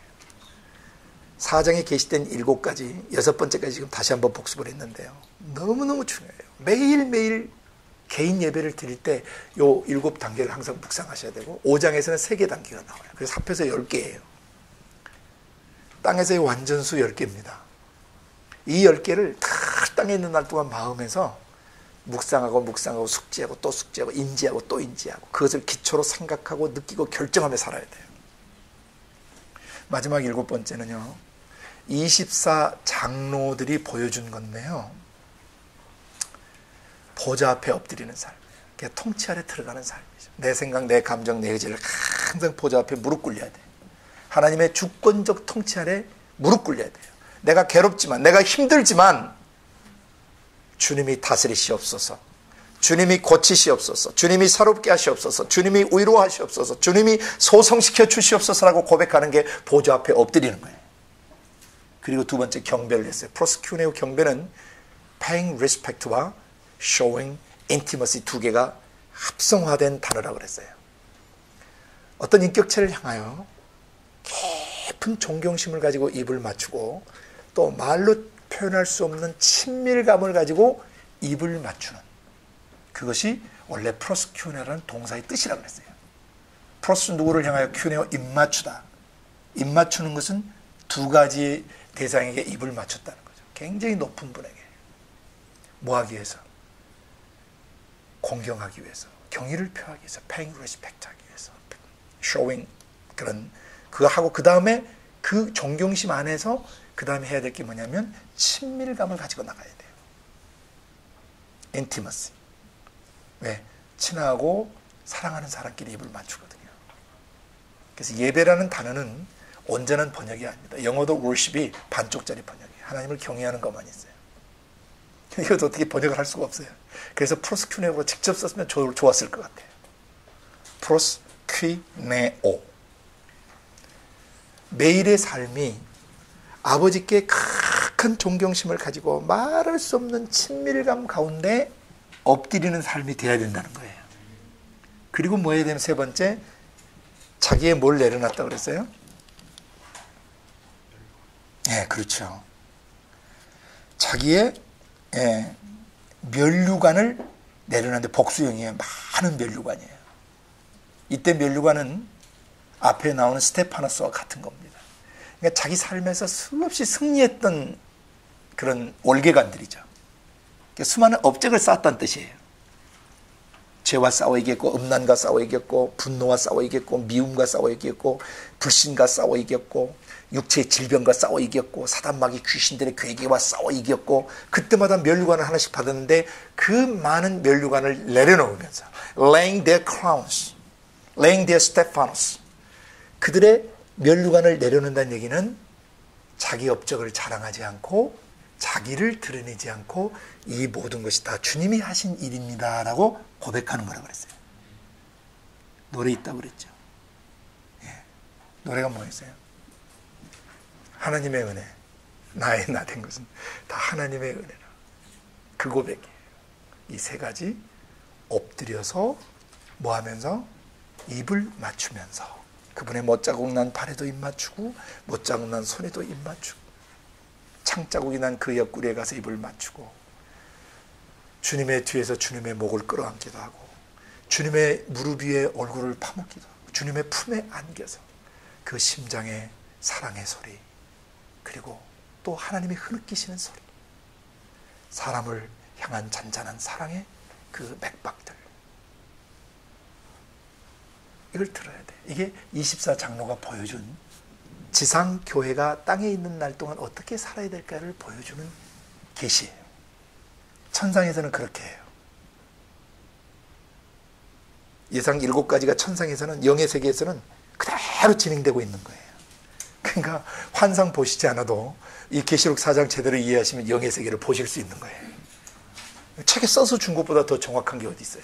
아멘. 그러니까 이걸 계속 읽으면서 묵상하시면 우주 밖 또 우주 공간 안에 임하신 영의 세계가 어떤 곳인지를 여러분의 인지 지각 능력 안에서 매일 선명하게 픽처링하고 비주얼라이징 하실 수 있어요. 그려볼 수 있고 시각화, 영상화, 입체화 시킬 수 있다는 겁니다. 이걸 믿음이라 그래요. 그건 성령께서 조명해 주실 때만 가능한 거예요. 아까 서두에 말씀드렸죠. 오직 성령 안에서 보여지는 거 7가지가. 이 7가지는 성령이 우리 속에서 경험시키시는 겁니다. 보좌에 계신 그 하나님 앞에 엎드리는 삶, 주권 앞에 나를 무릎 꿇리는 삶, 내 고집, 내 라이프 스타일, 나의 사고방식, 나의 돈 쓰는 방식, 나의 사람 관계하는 방식, 나의 사역하는 방식, 모든 것들을 24장로분처럼 매일 주님 임재 앞에 엎드려서 입을 맞추며 그 다음에 자기의 잘난 것과 업적들을 내려놓고 그 다음 고백을 하셔야 돼요. 면류관을 내려놓으면서 던지며가 아니라 그랬어요. 면류관을 보좌 앞에 겸손히 내려놓으면서 노래를 불렀어요. 뭐라고? 우리 주 하나님이여, My Lord, my God, Our Lord, our God. 영광 받으십시오. 존경 다 받으십시오. 능력 다 받으십시오. 왜냐하면 because you are worthy. 받으시기 합당해. 왜? 그게 내게서 나온 게 아니고 당신에게서 다 나온 거야. 그러니까 당신에게 ascribing 하는 거, 돌려드리는 게 당연하다는 것이죠. 자기 안에 있는 좋은 성품, 온유함들, 친절함들, 따스한 마음들이 자기인 줄 착각하면 안 된다는 거예요. 자기에서 나타나는 성품의 빛들, 그 영광은 하나님의 것이에요. Lord, it is not mine, but yours. 지난번 제가 좀 가사 틀리면서 노래를 불러서 굉장히 죄송했는데, 오 주님 그 노래 들으셨죠? 네? 예. 주께서 만물을 지으셨습니다. Creator God. 창조주 하나님. 이걸 놓치면 안 돼요. 다른 말로 표현하면 로드십인데요. Lord as a creator. 창조주로서의 주인이세요. 만드신 분으로서 Maker of the heaven and earth. 하늘과 땅을 만드신 분으로서의 주인 되심을 절대 놓치면 안 돼요. 여기에 키워드는 로드십이에요. 내 마음 중심에 문제나 상처가 주인이 되게 하시면 안 돼요. 두려움이나 염려하는 것이 주인 노릇하시게 하시면 안 돼요. 그럼 여러분 죽어요. 여러분 영이 죽어요. 그래서 철저한 로드십, 이것을 갖다가 영어에 radical이라는 단어가 우리는 급진적인이라는 단어를 번역했는데 원래는 급진적인 뜻이 아니에요. 원래 radical이. 라틴어 radix, 그 뿌리, 무 같은 거 뿌리 있잖아요. 뿌리 식물들. 이 뿌리란 뜻을 갖고 있어요. radical이. 그러니까 뿌리, 근본으로 돌아가는 이 말을 어떤 분은 철저한으로 번역했어요. radical을 철저한, 근본으로 돌아가는 fundamental한. 여기에서 이 radical lordship, 철저한 radical discipleship, radical lordship, 아주 주님을 향해서는, 주님이라면 껍벅가는, 아무리 성질이 낮다가도, 아무리 괴롭다가도 Our God reigns 하는 순간, 우리 하나님이 통치하시는 것이다 라고 선포하는 순간 그 앞에 번쩍 엎드려야 돼요. 아무리 성질이 났어도, 아무리 절망스러워도, 아무리 힘들어도 궁시렁대면 안 돼요. 바로 엎드리셔야 돼, 하나님 앞에. 제가 초신자 때 얼마나 시련과 역경, 어려움들이 많이 오겠어요. 저는 그때 희한한 습관을 하나 가졌는데, 성질이 나거나 답답하면 무조건 성경을 펴는 습관을 가졌어요. 아무데나 펴니다. 아무데나 펴서 펴진 데를 읽다 보면 1, 2분, 2, 3분이 지나지 않아서 모든 게 평정되곤 했어요. 바로 그런 겁니다. 주권 앞에 엎드리는 삶. 그리고 뭐라고 고백했냐면, 내게 나타난 영광, 아름다운 성품의 빛들은 당신으로부터 왔습니다라고 고백해야 되고, 또 존귀 여김은 이 honoring하고 사람 안에 그 존귀, dignity, 위엄도 있고 품위도 있고, 사람이 엘레강스하고 우아하고 또 사람이 멋있어 보이는 거 있잖아요. 그 하나님께 돌려드려야 돼요. 꼴값 하면 안 된다는 거예요. 때로 뭐 명품백을 들거나 옷을 잘 입거나 자기가 잘 입고 자기가 감동이 되는, 화장이 잘 됐을 때 화장빨이 잘 받는 날, 자기가 봐도 너무너무 멋있는. 사람이 얼마나 왔다 갔다 하냐면, 어쩐 날은 세상에서 자기가 제일 못생기게 보였다가 어떤 날은 자기가 너무 멋있게 보일 때가 있어요. 멋있게 보이는 것을 기초로 살아가시기 바랍니다. 그리고 영광을 하나님께 돌리셔야 돼요. 영광과 존귀와 그 다음 능력, 자기에게서 나타나는 ability 또는 capacity, 뭐뭐 할 수 있는 능력이나 역량들, 그런 거 내가 그 정도는 좀 하지, 이를 꼴값 떨면 안 된다는 거죠. 나는 작은 거 하나도 다룰 능력이 없는 사람인데 하나님께서도 이렇게 할 수 있는 지혜를 주시고 능력을 주시고 방법을 가르쳐 주시고 감각을 내게 주셔서 제가 이거 할 수 있는 거지, 지금 성령이 이거 스톱해 버리시면 저는 무골충 같고 마른 막대기 같은 존재가 돼버립니다. 이 고백을 하며 사는 것이 로드십 아래 사는 거예요. 모든 것을 자기에게 있는 영광과 존귀함들, 자기가 사랑스럽고 지혜롭고 자기가 굉장히 품이 있고 우아하고 멋지게 된 것들, 이런 것이 다 하나님이 주신 거란 말입니다. 그리고 자기에게 나타나는 힘과 능력과 뭐 할 수 있는 능력들, 이런 것들 다 주님께로부터 왔다고 고백하는 그 삶을 사는 게 로드십에 기초한 삶이에요. 올 한 해 그렇게 살아야 된다. 평생 그렇게 살아야 된다. 매일 예배 드리는 것을 지침서를 여기 계시놨기 때문에 예배 방법론 가르치기 전에, 예배 기능적 측면을 가르치기 전에, 또 예배학을 가르치기 전에 계시록 4장을 보석처럼 박아둬야 돼, 그 사람 안에다가. 그래서 이것이 그의 생각의 기초가 되고 감정의 기초가 되도록 도와줘요. 올 1년 동안 이걸 해야 된다는 것입니다. 그리고 오늘 5장, 시간상 어차피 5장을 다 못 따라요. 1절부터 7절까지만 오늘 좀 보겠습니다. 읽습니다. 같이 읽습니다. 내가 보매 보좌에 앉으신 이의 오른손에 책이 있으니 안팎으로 썼고 7인으로 봉하였더라. 또 봄에 힘있는 천사가 큰 음성으로 외치기를, 누가 책을 펴며 그 인을 떼기에 합당하냐 하니, 하늘 위에나 땅 위에나 땅 아래에 능히 책을 펴거나 보거나 할 리가 없더라. 이 책을 펴거나 보거나 하기에 합당한 자가 보이지 않기로 내가 크게 울었더니 장로 중에 하나가 내게 말하되, 울지 말라. 유대 지파의 사자 다윗의 뿌리가 이기었으니 이 책과 그 7인을 떼시리라 하더라. 내가 또 보니 보좌와 내 생물들과 장로들 사이에 어린 양이 섰는데 일찍 죽임을 당한 것 같더라.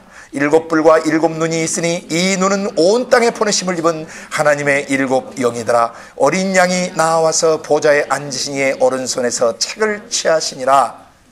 이게 5장의 첫째 단락이에요. 보좌에 앉으신 분이 4장의 주제어였잖아요. 근데 5장으로 넘어가는데 그분 손에 뭐가 있어요? 두루마리 책. 우리가 하는 이 책이 아니라 이 두루마리 책 있죠. 두루마리 책이 보호자에 앉으신 분의 오른손에 그 책이 있는데 이 책의 특징은 안팎으로 글이 써져 있고 봉인이 돼 있어요. 이 그림 마음에서 보실 수 있죠? 네? 픽처링 하실 수 있어요? 비주얼라이징 하실 수 있어요? 영상화 시키셔야 돼요, 안에서. 이 책이 딱 게시 중에 보였어요. 근데 문제는 저 책을 빼야 돼요. 열어서 파기시켜야 된다는 거예요. 근데 그럴 만한 분이 하늘 위에도 없고 땅 위에도 없고 땅 아래 땅 속을 봐도 그런 존재가 없어요. 그래서 요한 사도가 어떻게 해요? He wept and wept. 계속해서 우셨다는 거예요. 그 울음은 두려움과 탄식과 고통스러운 울음입니다. 왜? 저 안에 뭐가 있길래, 뭐가 안팎으로 써졌길래 요한 사도가 그것을 보고 저것을 인을 떼서 파기시켜야 되는데 저걸 파기시킬 분이 없으니 이걸 어떻게 하면 좋은가 하고 엉엉 우셨는데 왜 우시냐 말이죠. 뭔가 상당히 심각한 거죠. 그랬더니 아까 24 장로 중에 한 분이 흰옷 입고 금요일가를 쓰신 분 중에 한 분이 나와서 울지 마시오 그랬단 말이죠. 울지 말라. 저거 봉인 떼서 저거 열어서 그거 다 파기하실 분이 계시단 말이에요. 그게 누구냐면 유대 지파의 사자 다윗의 뿌리. 그분이 그것을 인봉을 떼기에 합당하시다. 그리고 나중에 보니까 일찍 죽임을 당한 것 같은, 근데 죽임이 아니고 살해당한, who once was slain. 일찍 죽임을 당한 것이 아니라 살해당한 듯한, 살해당한 것을 인지하도록 계시하셨다. 일찍 죽임을 당한 것 같은 분이 보좌 한가운데, 이 우리말 번역은 빠졌어요. 6절에 보좌 한가운데와 또 네 생물과 장로들 사이가 아니라 네 생물과 장로들이 그분을 에워쌌다고 돼 있어요. 원래 encircled, surrounded, 에워싸신 겁니다. 그 그림 보이시겠어요? 보좌와 보좌 한가운데 일찍 죽임당한 흔적이 있는 분이 서 계신 거예요. 그때 누가 에워쌌어요? 네 생물과 24 장로들이 그분을 에워싸고 있더라. 근데 그분에게 보니까 7뿔, 여기에 뿔은 원래 계시록 10장에 그 13장에 가시면은 이 뿔은 왕들을 말합니다. 왕. 뿔, 힘, 권능을 상징하는 왕을 말해. 원래 이 계시록에서 이 뿔은 7뿔. 7은 숫자적 7이 아니고 완전하다는 뜻입니다.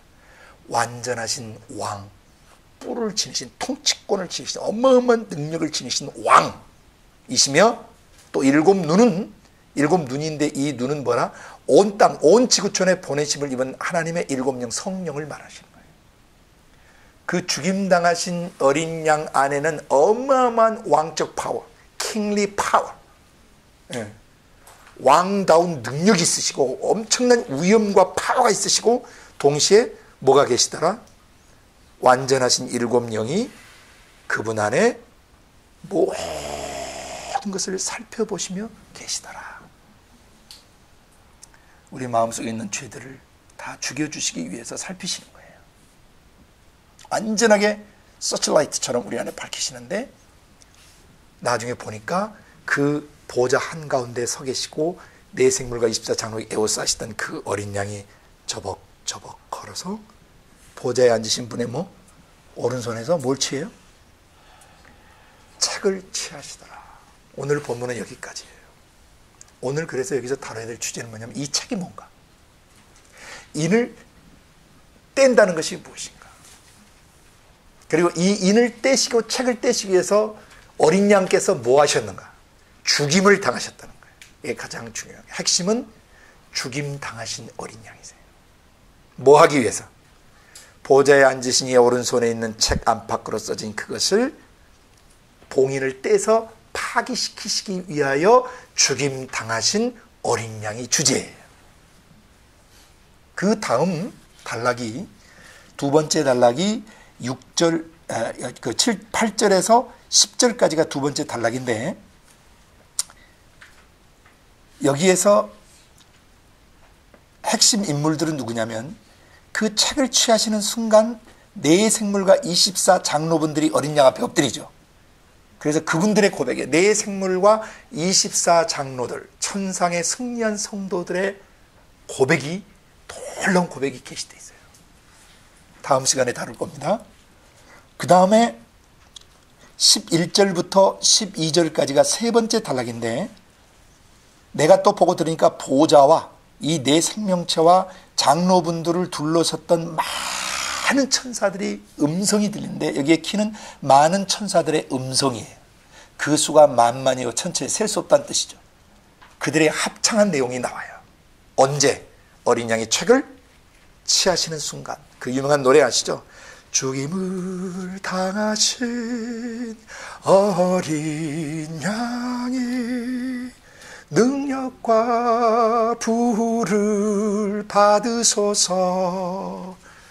옛날 예수전도에 있던 우리 한 형제가 작곡한 노래예요. 이 노래 가지고 죽임을 당하신 어린 양 다음 시간에 배울 겁니다. 마지막 절은 13, 14절인데요. 세 번째, 어린 양이 책을 떼시자 세 번째 어떤 반응이 나왔냐면, 내가 또 들으니 하늘 위, 땅 위, 땅 아래, 바다 위, 또 그 가운데 모든 만물이, 하늘 영역에 있는 만물, 땅에 있는 만물들, 바다에 있는 만물들, 땅 속에 있는 만물들이 they sing 그랬어요. 노래 부른, 뭐라고 노래 불렀어요? 보좌에 계신 이와 어린 양께 찬송과 존귀와 영광과 능력을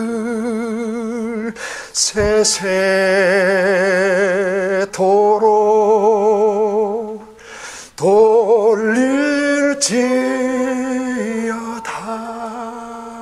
돌릴지어다.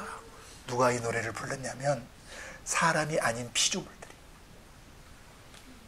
하늘에 있는 피조물들, 땅에 있는 모든 짐승들, 동식물들, 다 바다에 있는 물고기와 플랑크톤과 바다에 있는 모든 생명체와 물들과 땅 속에 존재하는 만물들이 이 고백을 했어요. 보좌에 계시니와 어린 양께. 일곱 교회는 이걸 배워야 되는 거예요. 지상교회는 이 예배를 배워야 돼요. 그 마지막에 14절에 네 생물이 뭐라고 반응했어요? 아멘. 피조물들의 소리에 리스폰딩한 거죠. 그죠? 세상에 하늘의 해달 별들과 만물 원소들과 우리 화학 원소 기호 배우셨잖아요. 백몇 개고 그 모든 원소들과 새들과 구름과 비와 눈과 우박과 그 다음에 땅에 있는 만물들, 채소들, 풀들, 과일나무들, 개구리, 토끼, 사슴, 사자 할 것 없이 모든 동식물들이 다 바닷속에 있는 물고기, 큰 고래부터 시작해서 작은 새우까지, 플랑크톤까지 전부 다 뭐하라고 고백하고 있어요? 보좌에 계신 이와 어린 양께 하고 보좌에 계신 분을 알아보고 있고, 죽임당하신 어린 양에 의해서 자기들이 주님이 재림하신 날 구속될 것을 기다리고 있다는 것입니다. 이 고백은 로마서 8장 18절 이하에서 바울 사도를 통해서 게시됐어요.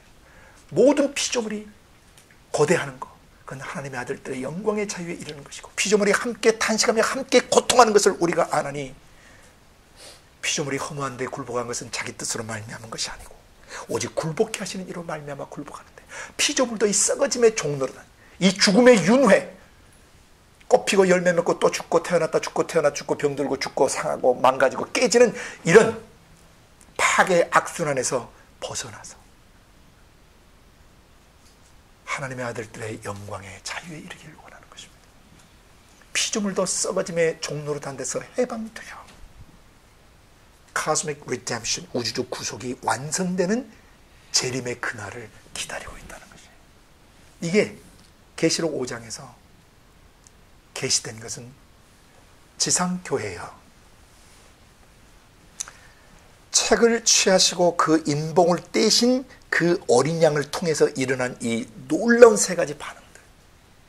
첫째는 내 생물과 장로들이 엎드려서 각 나라와 족속과 백성과 방언의 사람들을 피로 사서 하나님께 드리시고 그들을 나라들과 제사장, 왕들과 제사장을 삼으셨으니 저희가 땅에서 왕노릇하겠다는 선포를 하는 거예요. 아멘. 성도의 지상 통치권을 선포하는 것입니다. 지상교회가 들어야 돼요. 죽임 당하신 어린 양 때문에 여러분은 지상에 존재하는 모든 세계를 통치하고 다스릴 수 있다고 선포하는 거예요. 그랬더니 많은 천사들이 뭐라고 노래하고 있어요? 죽임 당하신 어린 양을 찬양하고 있는 것이에요. 왜? 그 죽임 당하신 어린 양을 통해서 우주적 구속이 일어나기 때문에 모든 만물이 창조의 원형으로 회복되기 때문입니다. 그러자 나중에 마지막에 모든 피조물들이 견디지 못하고 뭐라고 소리쳤어요? 그렇습니다. 보좌에 계신 이와 어린 양께 찬송과 존귀와 영광과 능력을 영원토록 돌려드려야 합니다 라고 외치자 이 소리를 들었던 천사들이 아멘 하고 24장로는 바로 엎어져서 경배를 드리는 역사가 일어나면서 5장이 맞춰져요. 그리고 6장에는 책을 가지신 어린 양이 인을 떼시기 시작하세요. 다음 시간에 좀 더 구체적으로 다루겠지만 오늘은 이 책의 성격에 대해서 잘 이해하시죠. 이 책을 이해하시려면 에스겔에서 1장과 2장을 반드시 아셔야 돼요. 시간상 다 읽지는 않지만 에스겔 1장과 2장을 펴시기를 바랍니다. 구약시대 때 이 책이 계시됐고 또 계시록에도 또 한 번 계시가 나옵니다. 저쪽 20장에서.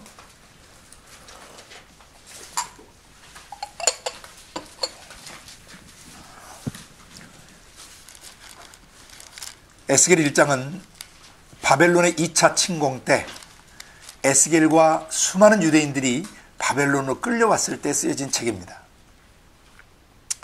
그러니까 바벨론 2차 침공은 1차 침공은 BC 605년, 2차 침공은 597년인데 또는 어떤 학자에 따라서 598년으로 보는 사람들, 597년으로 보는 사람도 있는데 뭐 그 크게 중요하지 않습니다.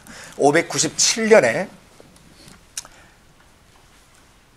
2차 포로 때 잡혀와서 사로잡힌 지 포로로 잡혀온 지 5년째 되던 해 자기가 30살이 되던 해 그 제사장 부시의 아들이니까 제사장 직무를 수행하는 나이예요.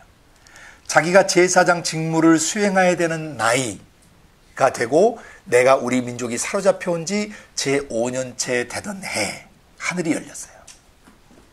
이 하늘이 열린 계시 1장은요 굉장히 중요합니다. 여러분 수십 번 읽으셔야 합니다. 영의 세계에서 아버지 하나님이 당신의 성령과 당신의 말씀으로 어떻게 지상세계를 통치하시는가를 이렇게 적나라하게 보여준 대목은 없어요. 거기 저 북쪽에서부터 달아오른 새, 그렇게 달아오른 쇠 같은 게 무슨 불길이 확 오는 걸 보거든요. 그게 나중에 보니까 그게 뭐였냐면 천사들이 불꽃으로 움직이는 거였고 그 다음에 자세히 보니까 26절부터 읽습니다. 1장 26절부터 자세히 보니까 그 머리 위에 있는 궁창, 저 푸른 블루스카이 하늘이 있는데 궁창 위에 보좌 형상이 하나 뜨더라 그랬어요. 자, 요한사도도 이 보좌를 봤죠? 에스겔도 지금 이 보좌를 보신 거예요. 이분도, 에스겔 이분도. 그 모양이 남보석 같다 그랬죠? 네? 이게 사파이어예요. 예, 블루스카이 같은 그런 그 모양이 남보석 같고 그 보좌의 형상 위에 또 한 형상이 있어 사람의 모습 같더라. 이게 누군지 잘 보시는 거예요. 내가 본즉 그분의 허리 이상의 모양은 달아오른 쇠 같아서 그 속과 주위가 불같이 막 이글거리고 타오르고 그 허리 이하 모양도 뭐 같아요? 불 같아서 사면으로 광채가 나더라. 그러니까 그분에게서 신적 성품의 빛이 하나님의 영광이 막 빛ቀ번쩍하게 막 눈이 부시도록 반사되고 있는 것을 본 겁니다. 여러분과 저도 볼 수 있습니다. 이 계시를 붙잡으시면 성령이 조명하셔서 보게 하십니다. 자, 예수님이 지금 어떻게 우리에게 계시는지 보여주신 장면입니다. 계시록 1장 13절에도 계시되어 있고 에스겔 1장에도 계시되어 있는데 이런 계시를 붙잡으셔야 돼요. 저 이상한 허접한 환상하고 환청 들은 거 그런 거 따라다니지 말고 기록된 말씀을 통해서 묵상하시라는 거예요. 28절에 보세요. 그 사면 광채의 모양은 비오는 날 구름에 있는 무지개 같으니. 계시록 4장과 똑같죠. 보좌에 앉으신 이의 주변에 무지개가 둘렸다고 그랬죠. 총 천연색이 둘려있단 말입니다. 무지개 같으니, 무지개가 아니에요. 무지개 같아요. 이는 여호와의 영광의 형상의 모양 모습이다. 이분을 예수님이라고 불러요. 여호와의 영광은 여호와의 성품의 빛을 말해요. 그 여호와의 성품의 빛이 형상으로 나타나신 분이 누구예요?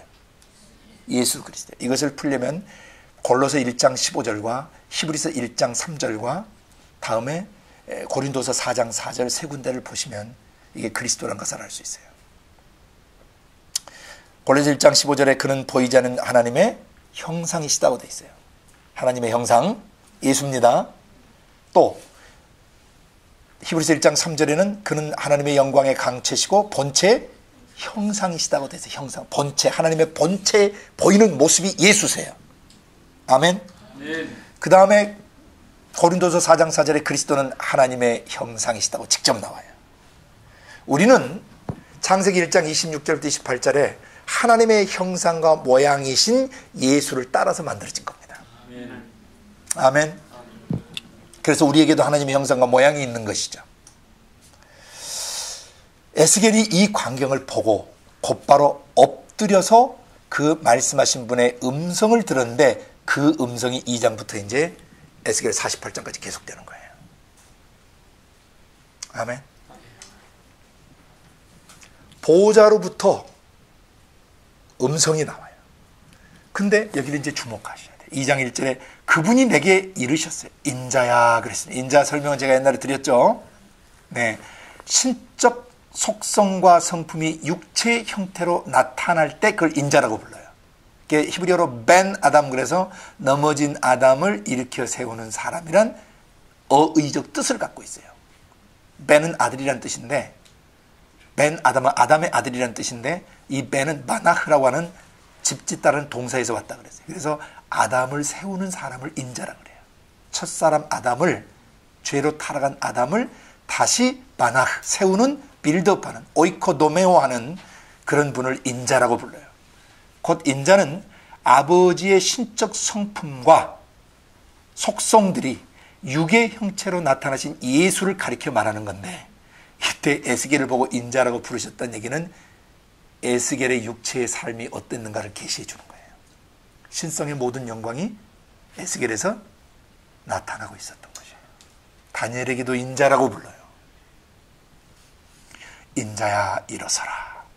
내가 네게 말하리라. 왜? 엎드렸잖아요. 그 하나님의 영광스러운 임재 앞에 엎드렸는데 2절에 뭐라고 하시냐면 그분이 말씀하실 때에 그 신이 내게 임하셨다. 그 신이 헬라 히브리 원문은 루아흐, 그래서 영으로 번역돼야 됩니다. 그래서 말씀과 영과의 관계가 계시됐어요. 말씀이 있는 곳에 누가 역사하셔요? 성령이 역사해요. 왜? 영은 숨결이시기 때문이에요. 숨결. 그러니까 말할 때 숨 안 쉬고 말할 수 없어요. 말을 할 때는 반드시 숨이 함께 가요. 그러니까 말을 하면 누가 역사하시는 거예요? 성령이 역사하시게 되는 거예요. 성령이 역사하시는 곳에는 반드시 말씀이 있어요. 나의 말과 숨결이 분리될 수 없는 것처럼 하나님의 말씀이 임한 곳에는 반드시 성령이 역사하세요. 그걸 계시하신 거예요. 말씀하실 때 성령이 내게 임하시더라. 그리고 나를 일으켜 세우시더라. 그리고 나로 그 말씀하시는 분의 소리를 듣게 해주시더라. 뭐라고 하셨어요? 인자야 내가 너를 이스라엘 자손 곧 패역한 백성 나를 배반하는 자에게 보낸다. 그들과 그 열조 그 아비 세대가 할아버지 세대가 내게 범죄하여 오늘날까지 이르렀다. 곧 바벨론의 2차 침공을 받고 여기 잡혀오기까지 이르렀다. 그런데도 정신 못 차리고 4절 이 자손은 얼굴이 뭐하고? 뻔뻔하고 마음이 강팍한 자니라. 이 얼굴이 뻔뻔하다는 것을 킹 제임스는 impudent로 번역을 했어요. 무례하고 오만하고 건방지고 뻔뻔한 그런 교만함들. 그러니까 죄가 죄인지도 모르고 뻔뻔하게 살아가는 그런 자들. 그러니까 양심이 상당히 많이 화인 맞은 사람들. 불도장이 찍혀가지고 감각을 잃어버린 사람들. 죄가 죄인 줄을 몰라요. 그런 뻔뻔한 존재들과, 그래서 마음이, 왜 얼굴이 뻔뻔하겠어요? 외적으로? 마음이 뭐하니까? 강팍하니까. 스티프 그랬어요. 딱 굳어진. 제가 그 피부 경결이라 그랬죠. 군살 배기는 거라 그랬죠. 히브리 원어에. 생각과 감정과 의지가 군살이 배겨가지고 찔러도 감각이 없어요. 바늘로 찔러도 안 아파. 군살은. 얼마나 사람이 경직되고 굳어버리고 목석같이 맞대가리 없는 인간이 돼버렸는지를 보여주고요. 포로로 잡혀와도 정신을 못 차릴 정도예요.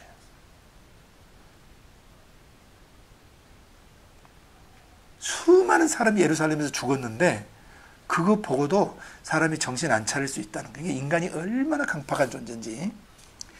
이 두 가지 특징, 얼굴이 뻔뻔하고 마음이 강팍한 자니라.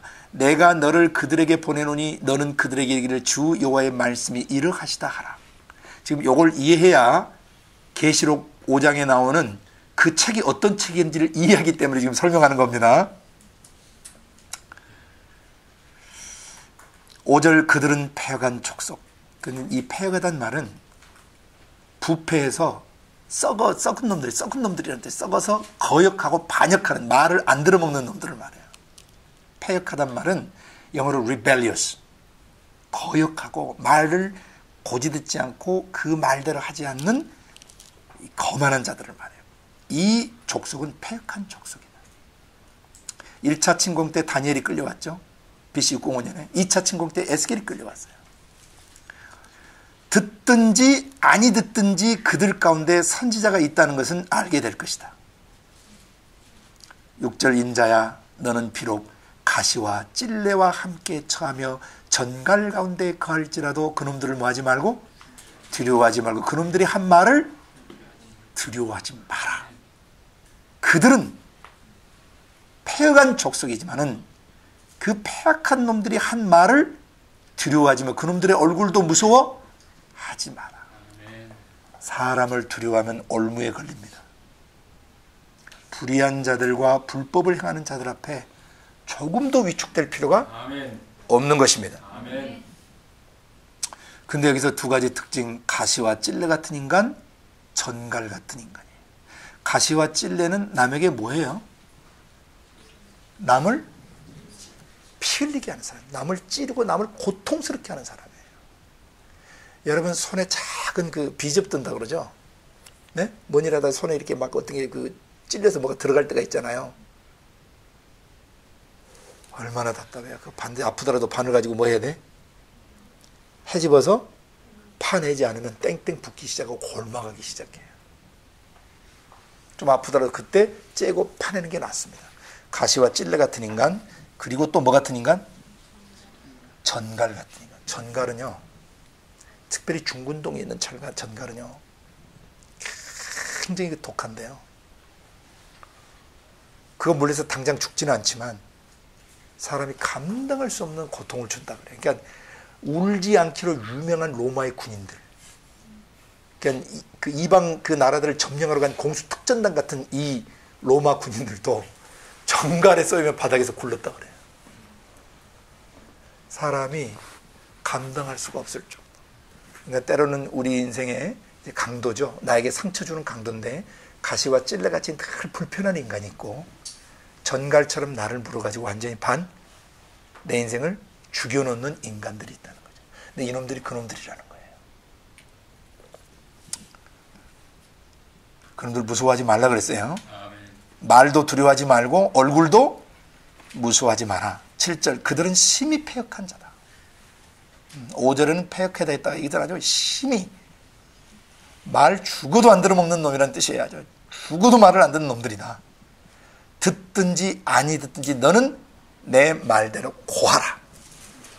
이게 지금 계시록하고 똑같아서 얘기를 하는 거예요. 계시록 5장의 책이 이 배경을 갖고 쓰여진 거예요. 8절 인자야 내가 네게 이르는 말을 듣고 그 패간 족속같이 패가지 말고 내 입을 벌리고 내가 네게 주는 것을 먹어라. 자, 여기에서 굉장히 중요한 사역자들이 배워야 될 원리가 나오는데요. 예언사역을 하려면요 8절 내가 네게 이르는 말을 들으셔야 돼요. 첫째,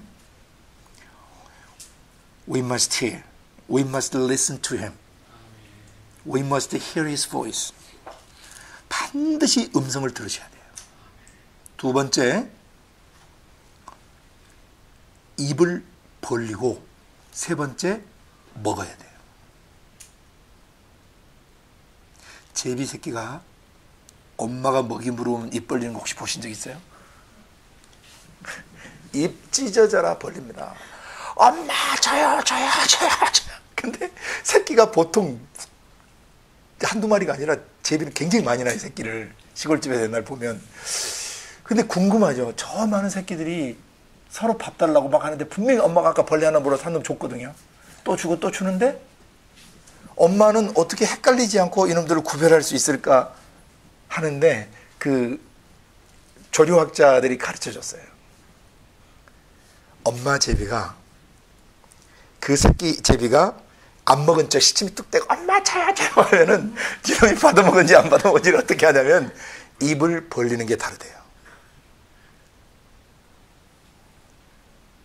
안 먹은 놈은 아주 아구가 찢어지도록 벌리고 목젖이 다 나도록 엄마한테 그냥 엄마 저요 하고 소리를 치는데 한 번 먹은 놈은 그렇게 안 벌어진대요.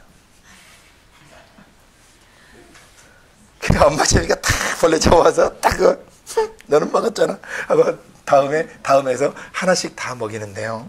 사람도 똑같아요. 헛배가 부르면요. 상상 임신을 해도 문제가 있듯이 헛배가 부르면 주님을 안 찾아요.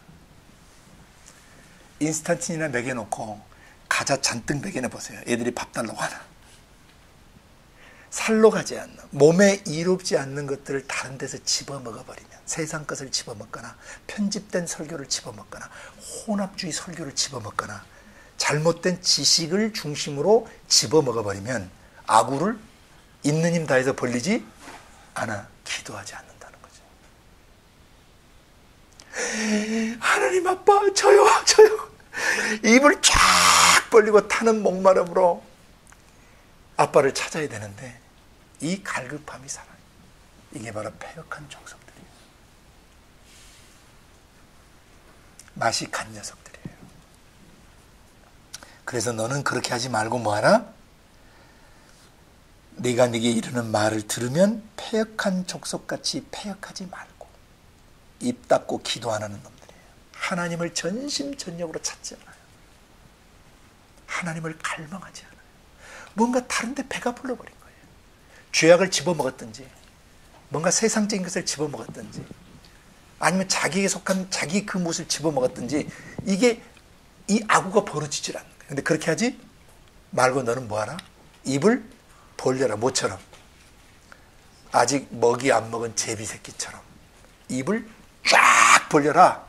그리고 뭐하라? 내가 네게 주는 것이다 믿을 것이에요. 신학자들이 주는 거 받아먹기 전에, 교리학자들이 주는 거 받아먹기 전에, 편집된 설교를 받아먹기 전에, 인본주의적 경건서적을 받아먹기 전에 내가 네게 주는 것, 아버지의 성령이 아까 오셨죠? 그죠? 성령이 오셔서 주는 것을 받아먹으라는 것입니다. 첫째 듣습니다.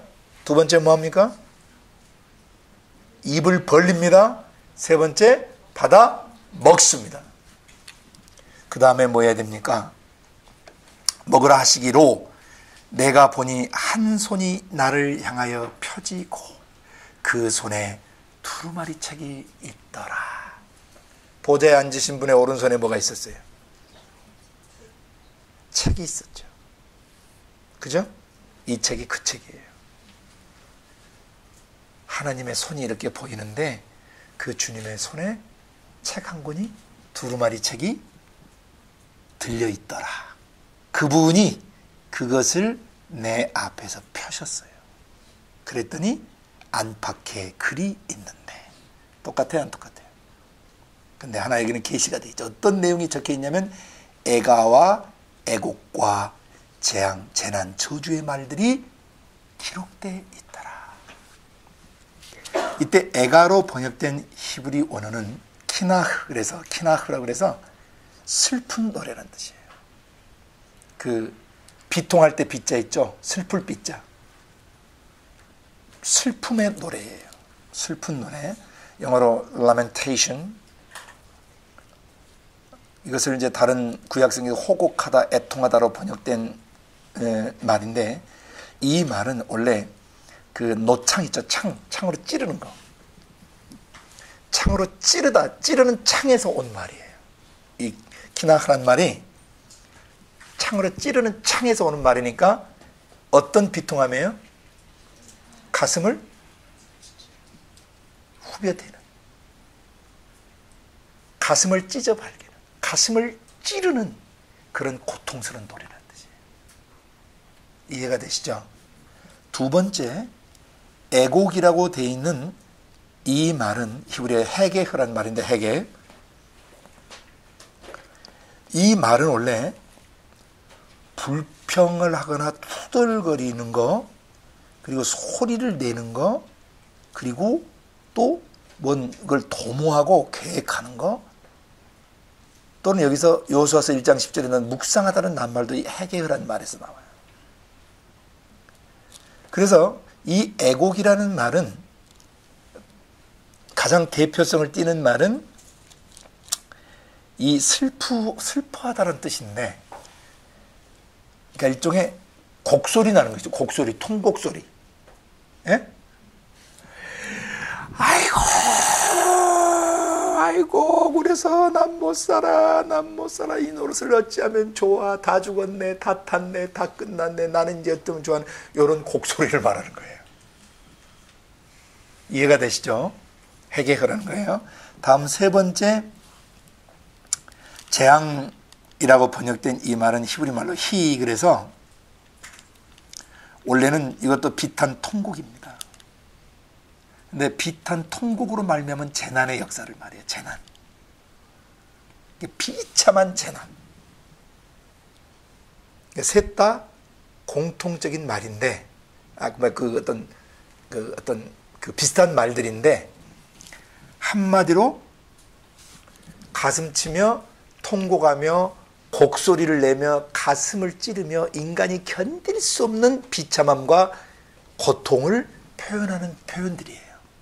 그 내용이 그 안팎에 써졌다는 것입니다. 왜 그 내용이 써졌을까요? 이 인간들이 어떤 인간이었기 때문에?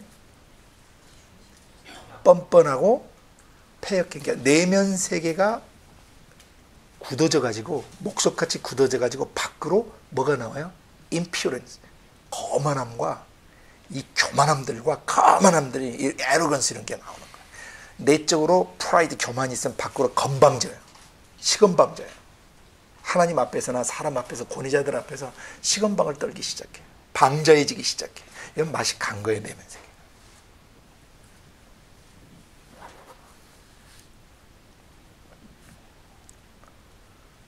얼굴이 뻔뻔한 것은 마음이 강팍하기 때문이고, 그러면 이런 인간들은 다른 사람에게 어떤 존재가 된다고요? 가시와 찔레같이 남의 삶에 고통을 주는 인간. 그러다가 점점 더 강도가 세져서 전갈처럼 그 인생을 물고 늘어져서 그 인생이 바닥에서 구르게 만들고 비참한 삶을 살게 만드는 그런 사람에게, 그것이 남편일 수도 있고 아내일 수도 있고 애들일 수도 있어요. 가시와 찔레와 이 전갈이 자기 남편이나 자기 아내나 자기 집안 식구나 자기 친구나 자기 교회 동역자나 자기 직장의 사람일 수도 있어요.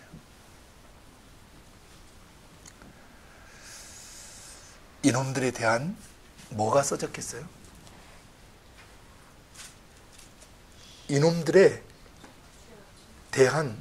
뭐가 써졌겠어요?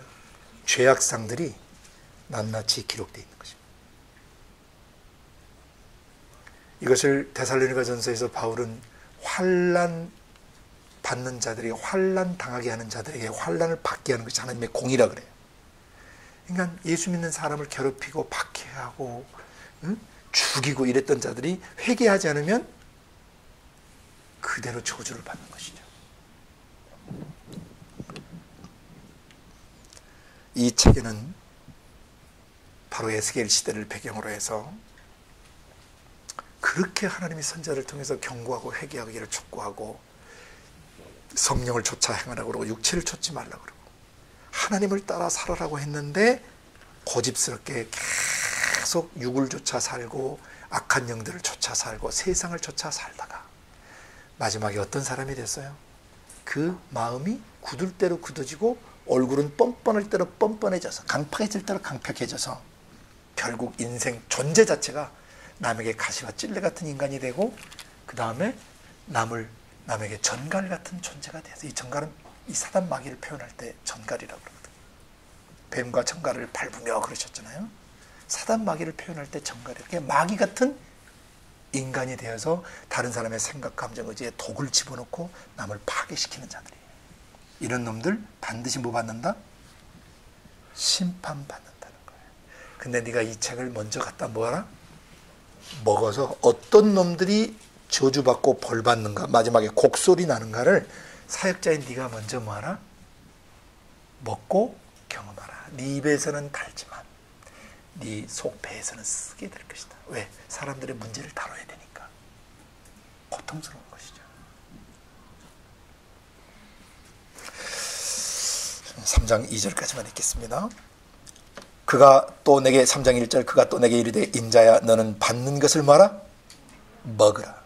너는 이 두루마리를 먹고 가서 이스라엘 족속에게 고하라. 이게 예언사 얘기예요.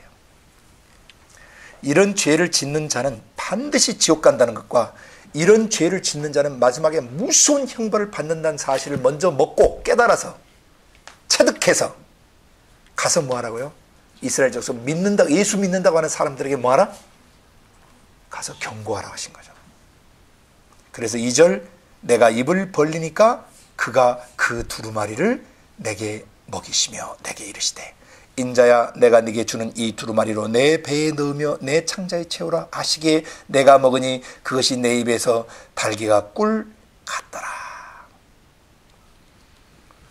왜? 자기에게는 왜 좋냐면 계시를 알았잖아요. 네? 내 생각, 감정, 의지 속에 이런 문제가 있으면 내가 이런 가시찔레 같은 인간이 되고 내가 얼굴이 뻔뻔해지고 내가 마음이 강팍해진다는 것을 먼저 배우고 먼저 자기가 뭐예요? 자기를 살피고 회개하고 온전해질 수 있는 기회가 되니까 성경을 읽으면서 자기가 회개가 되는 것이죠. 내게는 단 말씀이 되는 거예요. 회개하는 자에게는 단 말씀이 되지만 회개하지 않는 자에게는 애가와 애곡과 재앙, 재난의 말씀이 되는 것이죠. 하나 더 봅니다. 계시록 20장입니다.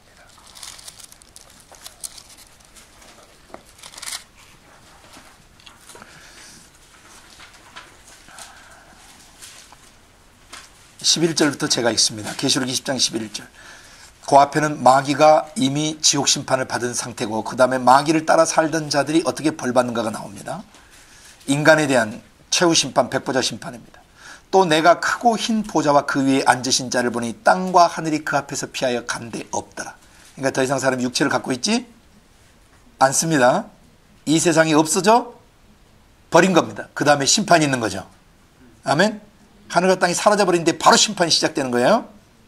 12절 또 내가 보니 죽은 자들이 물론 대수하고 그 보좌 앞에 섰는데 책들이 펴있고 보좌 앞에 책들이 펴있고 또 다른 책이 펴졌으니 곧 생명책이라. 죽은 자들이 자기 행위를 따라 책들에 기록된 대로 심판을 받으니. 각 사람마다 자기 행위 기록부를 갖고 있어요, 안 갖고 있어요? 여기서 두 종류의 책이 나와요. 하나는 호적등본이 나와요. 호적등본. 천국에 호적이 등록되어 있는지 안 되어 있는지 생명책은 호적등본하고 같은 겁니다. 하나님의 아들, 딸인지 아닌지를 판가름하는 책은 한 권밖에 없어요. 생명책. 나머지 다른 책들은 각 사람이 자기 책을 갖고 있어요. 자기 명부. 그 책에는 안팎으로 저주가 기록되어 있어요. 그 책에 기록된 대로 다 심판받는다고 되어 있죠. 자, 그러면 이제 마지막 계시록 5장으로 돌아옵니다.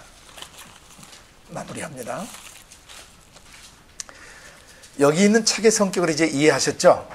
보좌에 앉으신 분의 오른손에 있는 책은 안팎으로 써지고 그것이 봉인되어 있기 때문에 다른 사람은 열어볼 수가 없어요. 근데 이것은 죄의 기록 문서라는 것을 알 수 있어요.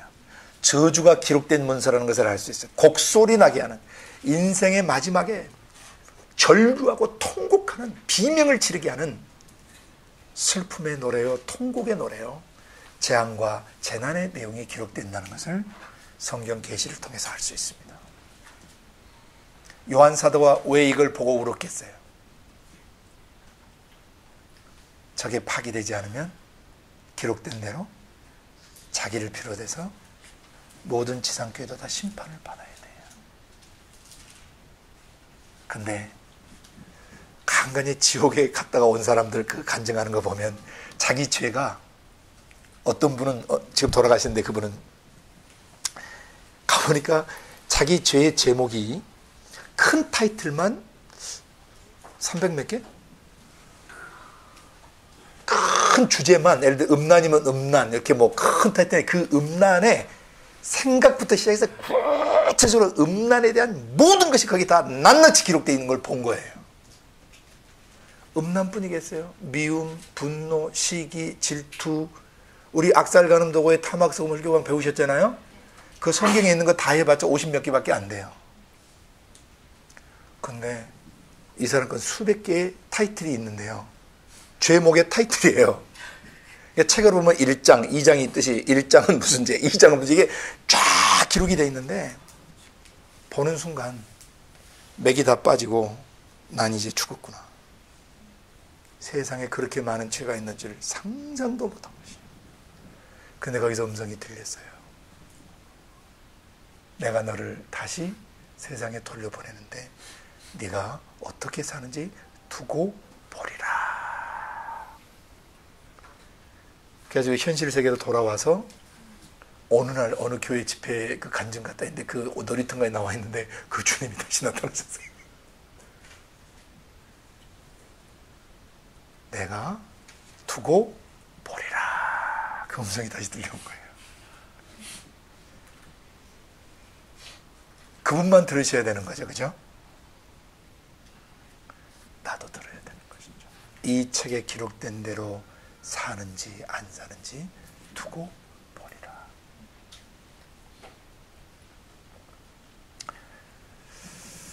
이 두루마리 책 안에는요, 우리의 이제 일종의 살생부 같은 거예요. 무엇이 무슨 생각을 했고 무슨 말을 지절거렸으며 남에게 무슨 행동을 했고 뒤에서 이런 숨은 행동을 했으며 뒤에서 이런 밀담을 했고 이런 짓을, 이게 다 기록됐어요. 사람이 무슨 무익한 말을 하는지 마지막 날에 이에 대하여 신문을 받고 심판을 받겠다 그랬어요. 마태복음 12장 37절 39절에 언어는, 내뱉은 언어는 사라지지 않아요. 우주 안의 존재예요. 그러다가 하늘과 땅을 심판하는 그날, 내가 내뱉었던 모든 말들에 대해서 하나님이 신문하세요. 무슨 심정으로 그렇게 지절거리며 그렇게 비난하고 비방하고 돌아다녔는가. 미련하고 멍청한 사람들은 오늘 회개 안 하고 있다, 그날 대가를 지불하게 되는 것이에요. 오늘이란 날 회개하셔야 돼요. 무슨 무익한 말을 했든지 일단 다 기억이 안 나지만은 일단 이 말씀을 보면서 무슨 무익한 말을 하든지 심판받게 되기 전에 제가 무익하게 했던 모든 말에 대해서 일단 용서를 구합니다. 하나님, 생각나든 안 생각나든 일단 잘못했습니다. 나를 용서해 주시고 나를 고쳐주시고 나를 다시 새롭게 생각나게 하는 것은 다 회개하겠사오니 용서해 주시옵소서 하면 일단 태어나서부터 지금까지 지은 죄는 보따리로 싸서 하나님이 내가 십자가에 못 박았다라고 인식시켜 주시는 거죠. 그런데 그놈들 중에서 어떤 놈들이 다시 생각이 떠올라가지고 거듭난 내용을 더럽힐 수가 있어요. 그러면 성령께서 그것을 다시 까발리셔서 그놈의 정체를 밝혀 그놈을 다루게 하세요. 아멘. 과거의 죄지만 여러분이 다루셔야 될 것들은 뭐냐면 현재의 삶에 영향을 미치는 것들, 그럼 반드시 다루셔야 돼요. 아멘. 왜? 마귀가 그것을 이용해서 치고 들어오기 때문이에요. 그러니까 마귀가 끈앞을 타고 들어올 수 없도록 뭐 해버려야 돼? 잘라버려야 되고 끊어버려야 되는 것이죠. 이게 지혜예요. 자기 영혼을 지키는 지혜예요. 예수를 닮아가게 하는 기초 작업이에요. 이 책은 골로새서 2장 14절 15절에서 예수님이 어떻게 인을 떼시고 도말해 버리셨는지 계시해 주셨습니다. 지난번 읽었지만 다시 한번 읽습니다. 골로새서 2장 14, 15절입니다.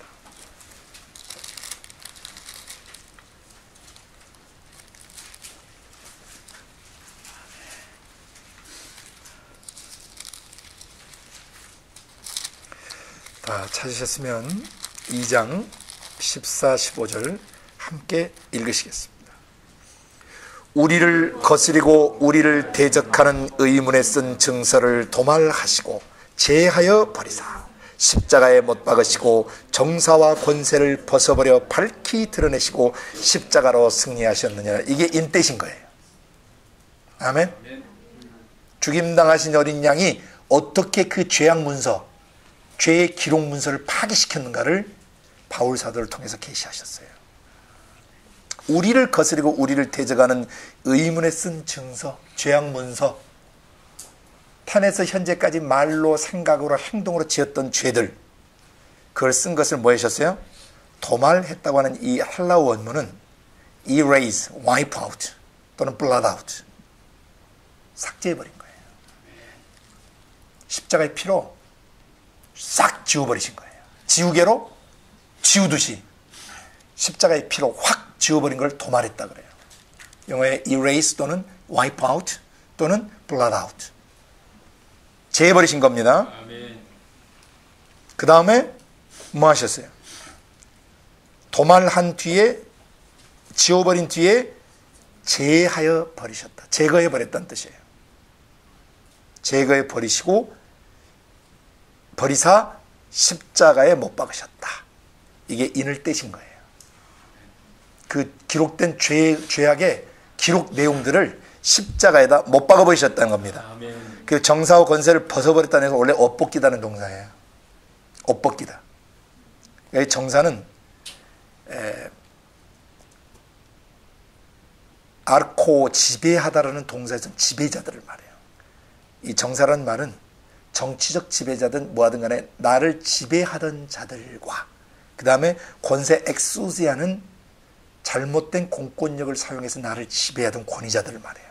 그러니까 나의 영혼이 죄가 있을 때 이 정사와 권세, 악한 정사와 악한 권세자들이 나를 뭐 했죠? 짓눌렀죠. 그걸 뭐 해버리냐면 옷을 벗겨버리신 거예요. 그러니까 보직 해임을 시켜요. 이걸 영어에서는 disarm, 그래서 무장을 해제시키다는 동사로도 번역을 해요. 근데 원래 strip off, 그 옷을 벗겨버리는 것이에요. 더 이상 그런 역사를 하지 못하도록 옷 뺏기면 직위 회제를 시켜버리시고 보직 해임을 시켜버리시고 그들이 갖고 있는 정사와 권세 파워를 뭐 해버리신 거예요? 벗겨내버리신 거예요. 무장 해제를 시켜버리셨다는 뜻이에요. 십자가에서.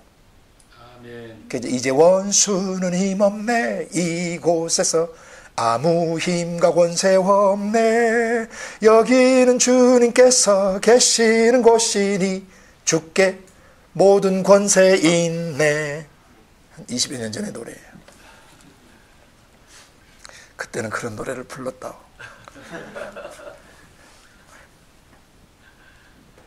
그래서 정사와 권세를 벗어버려 밝히 드러내시고 만천하에 공개하셨어요. 이놈들이 무장 해제됐다는 것을 뭐 하셨어요? 만천하에 오픈리, 구경거리로, 스파타클에서 구경거리로 내보이세요. 보라, 죄와 죽음, 질병, 저주, 사단, 마귀는 더 이상 권세가 없다라고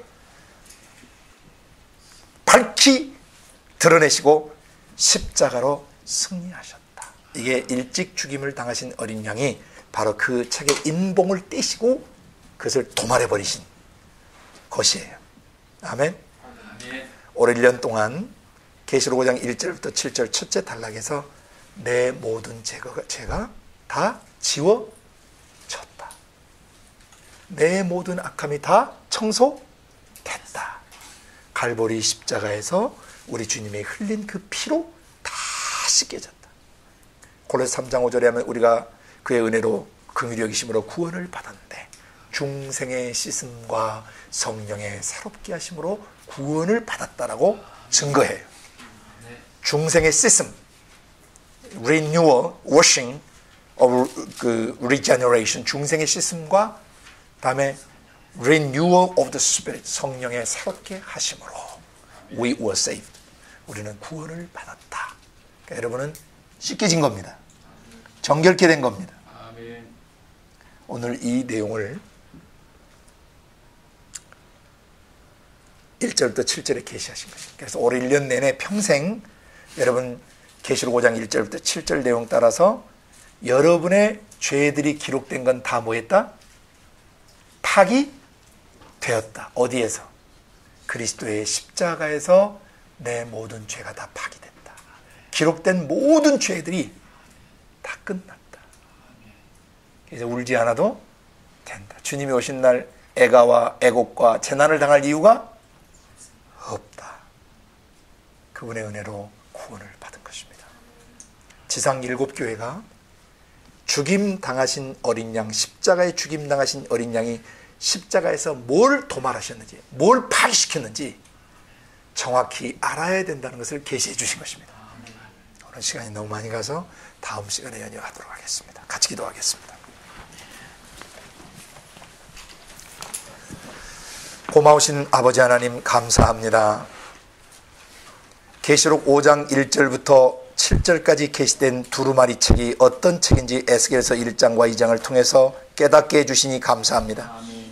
어떤 사람들에게 애가와 애곡과 재난과 재앙이 임하게 되는지를 지상 7교회에 가르쳐 주시고 죄를 회개하지 않으므로 심령이 굳어지고 얼굴이 뻔뻔해져서 존재 자체가 가시와 찔레같이 되고 전갈 같은 존재가 돼버리는 사람들, 그들이 회개하지 않으면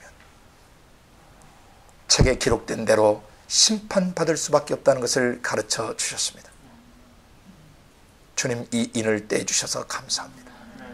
우리의 모든 죄의 기록들을 태내에 생성되던 그 시간부터 숨이 끊어지는 그 순간까지의 모든 죄악들을 십자가에 못 박으시고 도말하시고 제하여 버리신 거 감사합니다. 죄의 기록 문서를 파기시켜 주셔서 감사합니다. 아멘. 이제는 울지 않아도 되고 통곡하지 않아도 되고 두려워하지 않아도 되고 주님 오시는 날을 감사와 기쁨으로 맞을 수 있게 해주신 것을 감사합니다. 아멘. 그러나 아직 이 사실이 두려움이 되고 고통이 되고 통곡이 되고 비통함이 되는 사람들이 지구촌에 너무나 많이 남아 있습니다. 우리를 준비시키셔서 그분들에게 가히 복음 전하게 하여 주옵소서. 감사하고 예수님 이름으로 기도드리옵나이다.